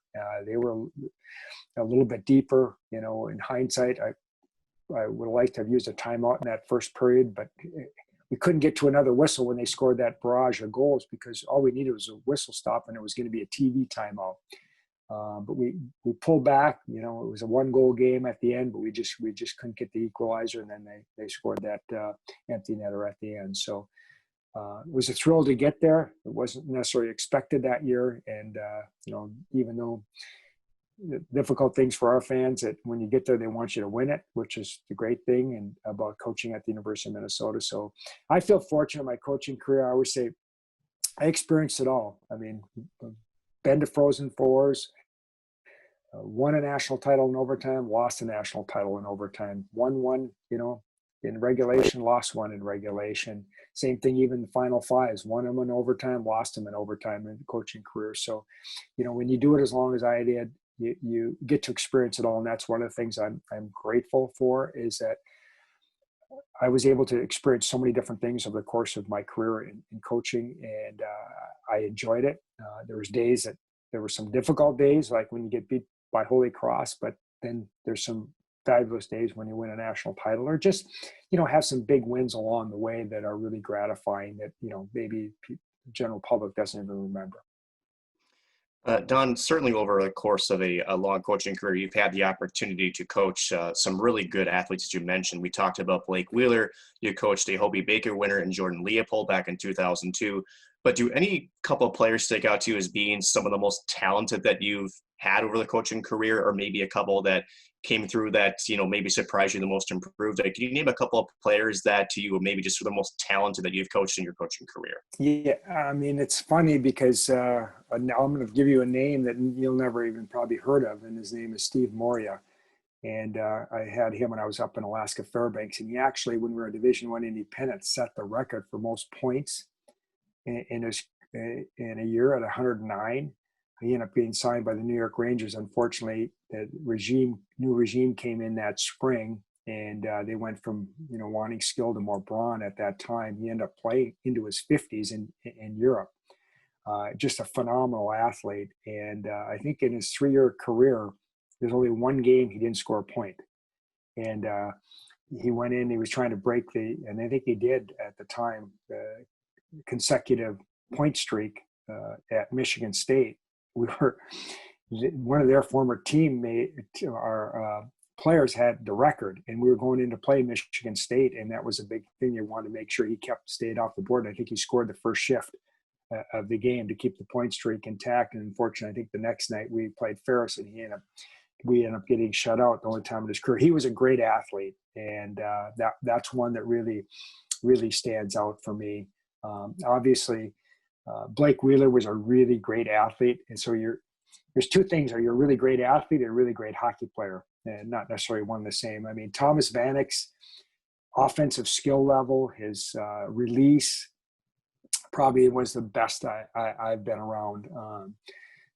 But I had a lot of really, really good players. Obviously Jordan went in. Hobie Baker was a really talented player. But you don't win. It's like anything without really good players. And I was fortunate to be a part of a lot of great teams and be on the ice with a lot of great players. 2018 comes around, and your time in Minnesota kind of is coming to an end.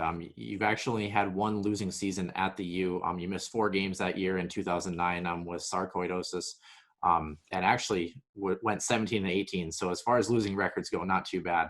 But there's always kind of been talk. I'm sure you've heard that some people say that the Don Lucia era went too long. I don't believe that, but how do you respond to that? And kind of when 2018 rolled around, how did you know that it was finally time for you to move on from the U?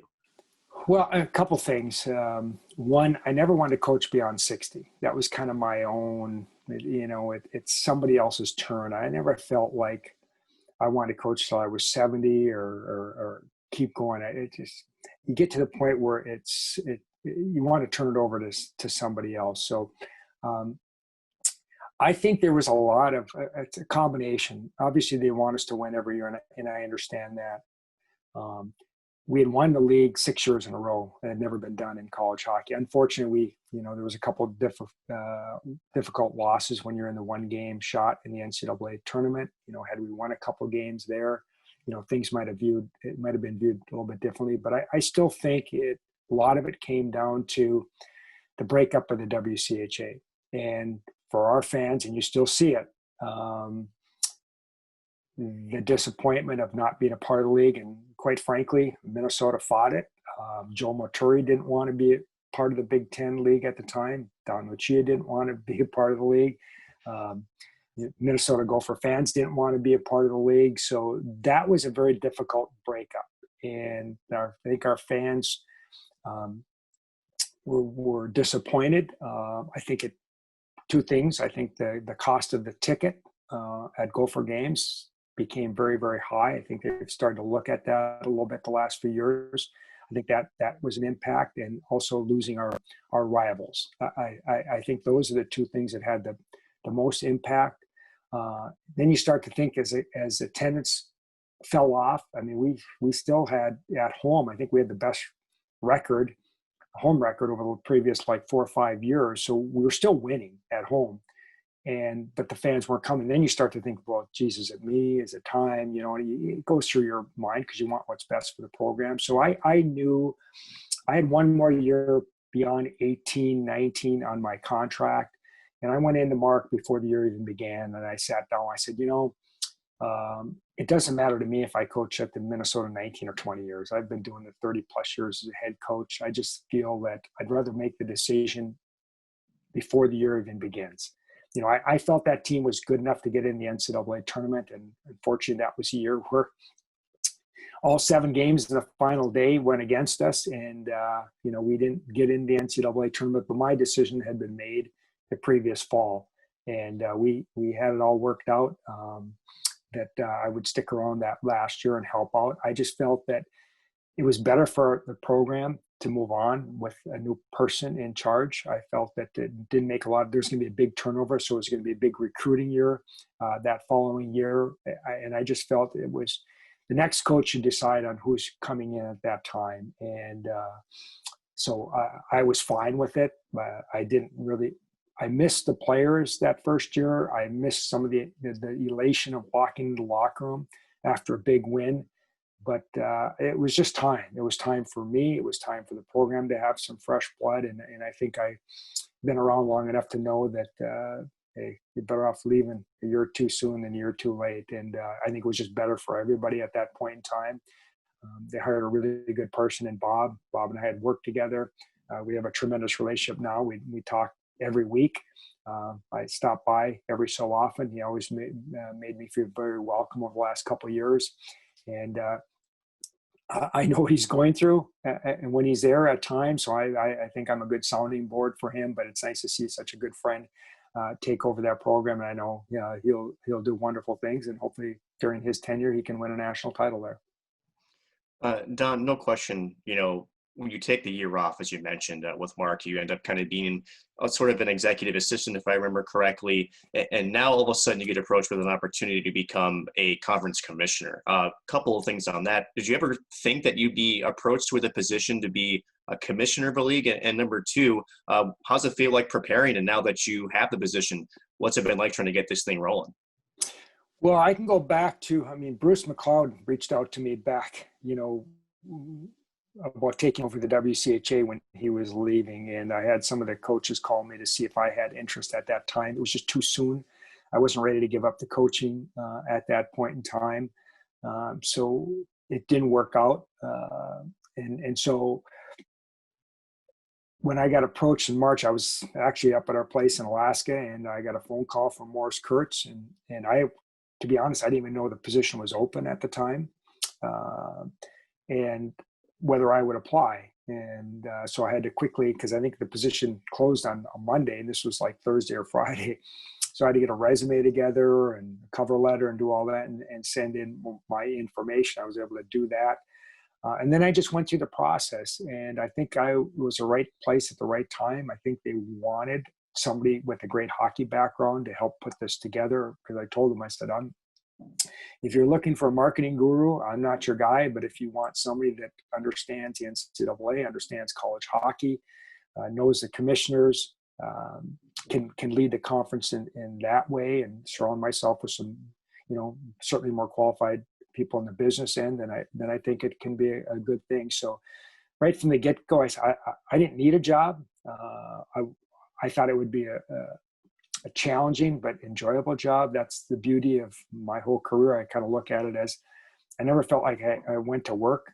I enjoyed going to work every day, and I think this can be the same thing. So my goal is to help college hockey, and that's why I'm doing it. Not only help the CCHA, but certainly college hockey in the West, because we've had our challenges and trials, and hopefully I can help this new group. They're very committed in what they're doing. I think that's one of the things that impressed me.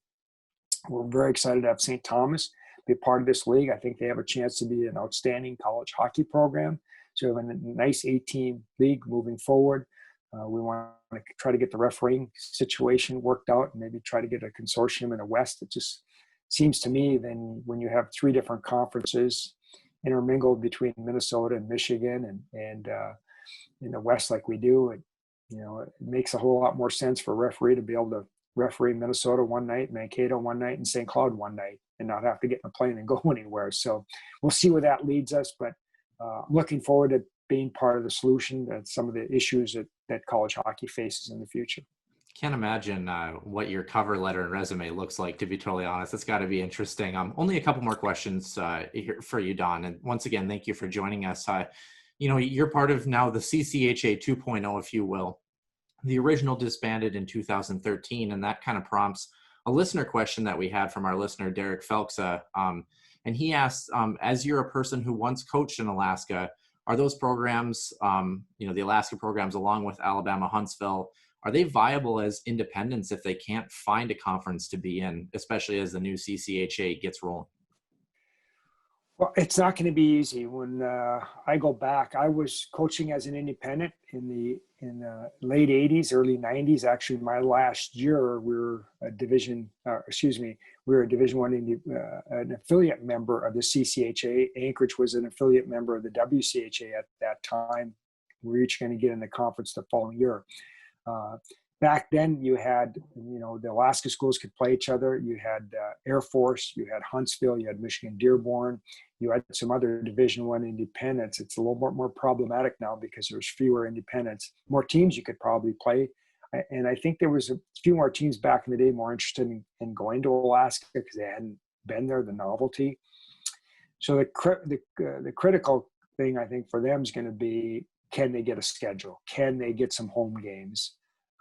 But they also have, all three of those programs have some severe budget issues. Obviously, we see Huntsville raised the money to get their funding for one more year. And Alaska's got some real budget issues right now with the price of oil. The universities have had some severe cuts. How is that going to translate into what they do in their athletic department in the future is a real question mark. And I think that's one of the reasons why the 7 teams broke away and wanted to be affiliated with like-minded institutions that have a real commitment to try to win at the highest level.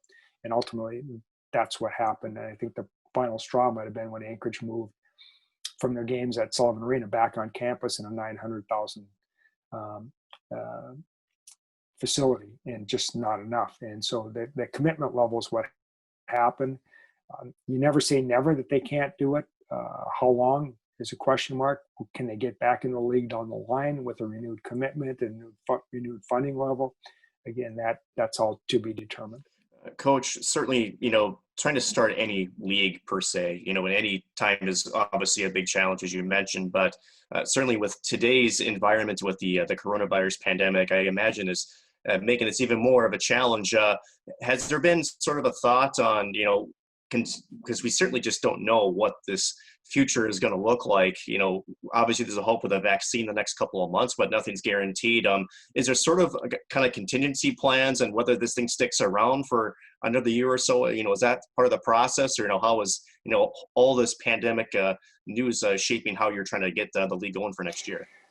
Well, it really hasn't had an impact on us yet. I mean, there's so many other things that we have to deal with, whether it's schedule or what we're going to do about referees, putting a staff together within the office. So there's a lot more on the plate that's ahead of that right now. I think college hockey is trying to deal with it. What's college hockey going to look like this year? I think we're all hopeful that this won't impact us into next season. I'm just grateful that the CCHA begins in the fall of 21 and not the fall of 20. So it does give us a year. I think as we move forward and see how college campuses handle this in the fall into next spring, I think it'll be more of an issue when you get into January, February. We'll start to look at where things are at, what's happening with college hockey, and the impact that it'll have possibly in 21, 22. Last question here for you, Don. Just kind of a personal one. Of course, Mario Lucia, draft pick of the Minnesota Wild, still playing hockey, I believe, in the AHL. When you're not, working as a commissioner, what is, especially with this time with COVID, what do you do kind of to relax, catch up with family, that sort of thing? What has been kind of your lifestyle, especially in this altered lifestyle that we have now? Well, it's interesting because my wife and I have spent a lot of time up in Alaska at our home on the Kenai River. So we were there in actually the month of February and March. We originally were supposed to fly back in mid-March, and my daughter was in transition, selling their house, and they were at our home and just had a baby. So we elected to wait a couple more weeks, where we flew back the end of March. But it really hasn't disrupted us that much. I mean, we flew to Arizona, picked up my mom, brought her back, flew back to Alaska in May, came back, flew back. I flew back in June, came back, flew back the end of June. I just flew back again. And there's not a lot of COVID up in Alaska, especially where we're at in Soldotna. So it really hasn't altered what we've done, especially this summer. We can do a lot of fishing right off our property, a lot of salmon fishing and some sightseeing. And I'm either I get out and walk or run pretty much every day. So I got to get my exercise. So that's still, I've been able to do that.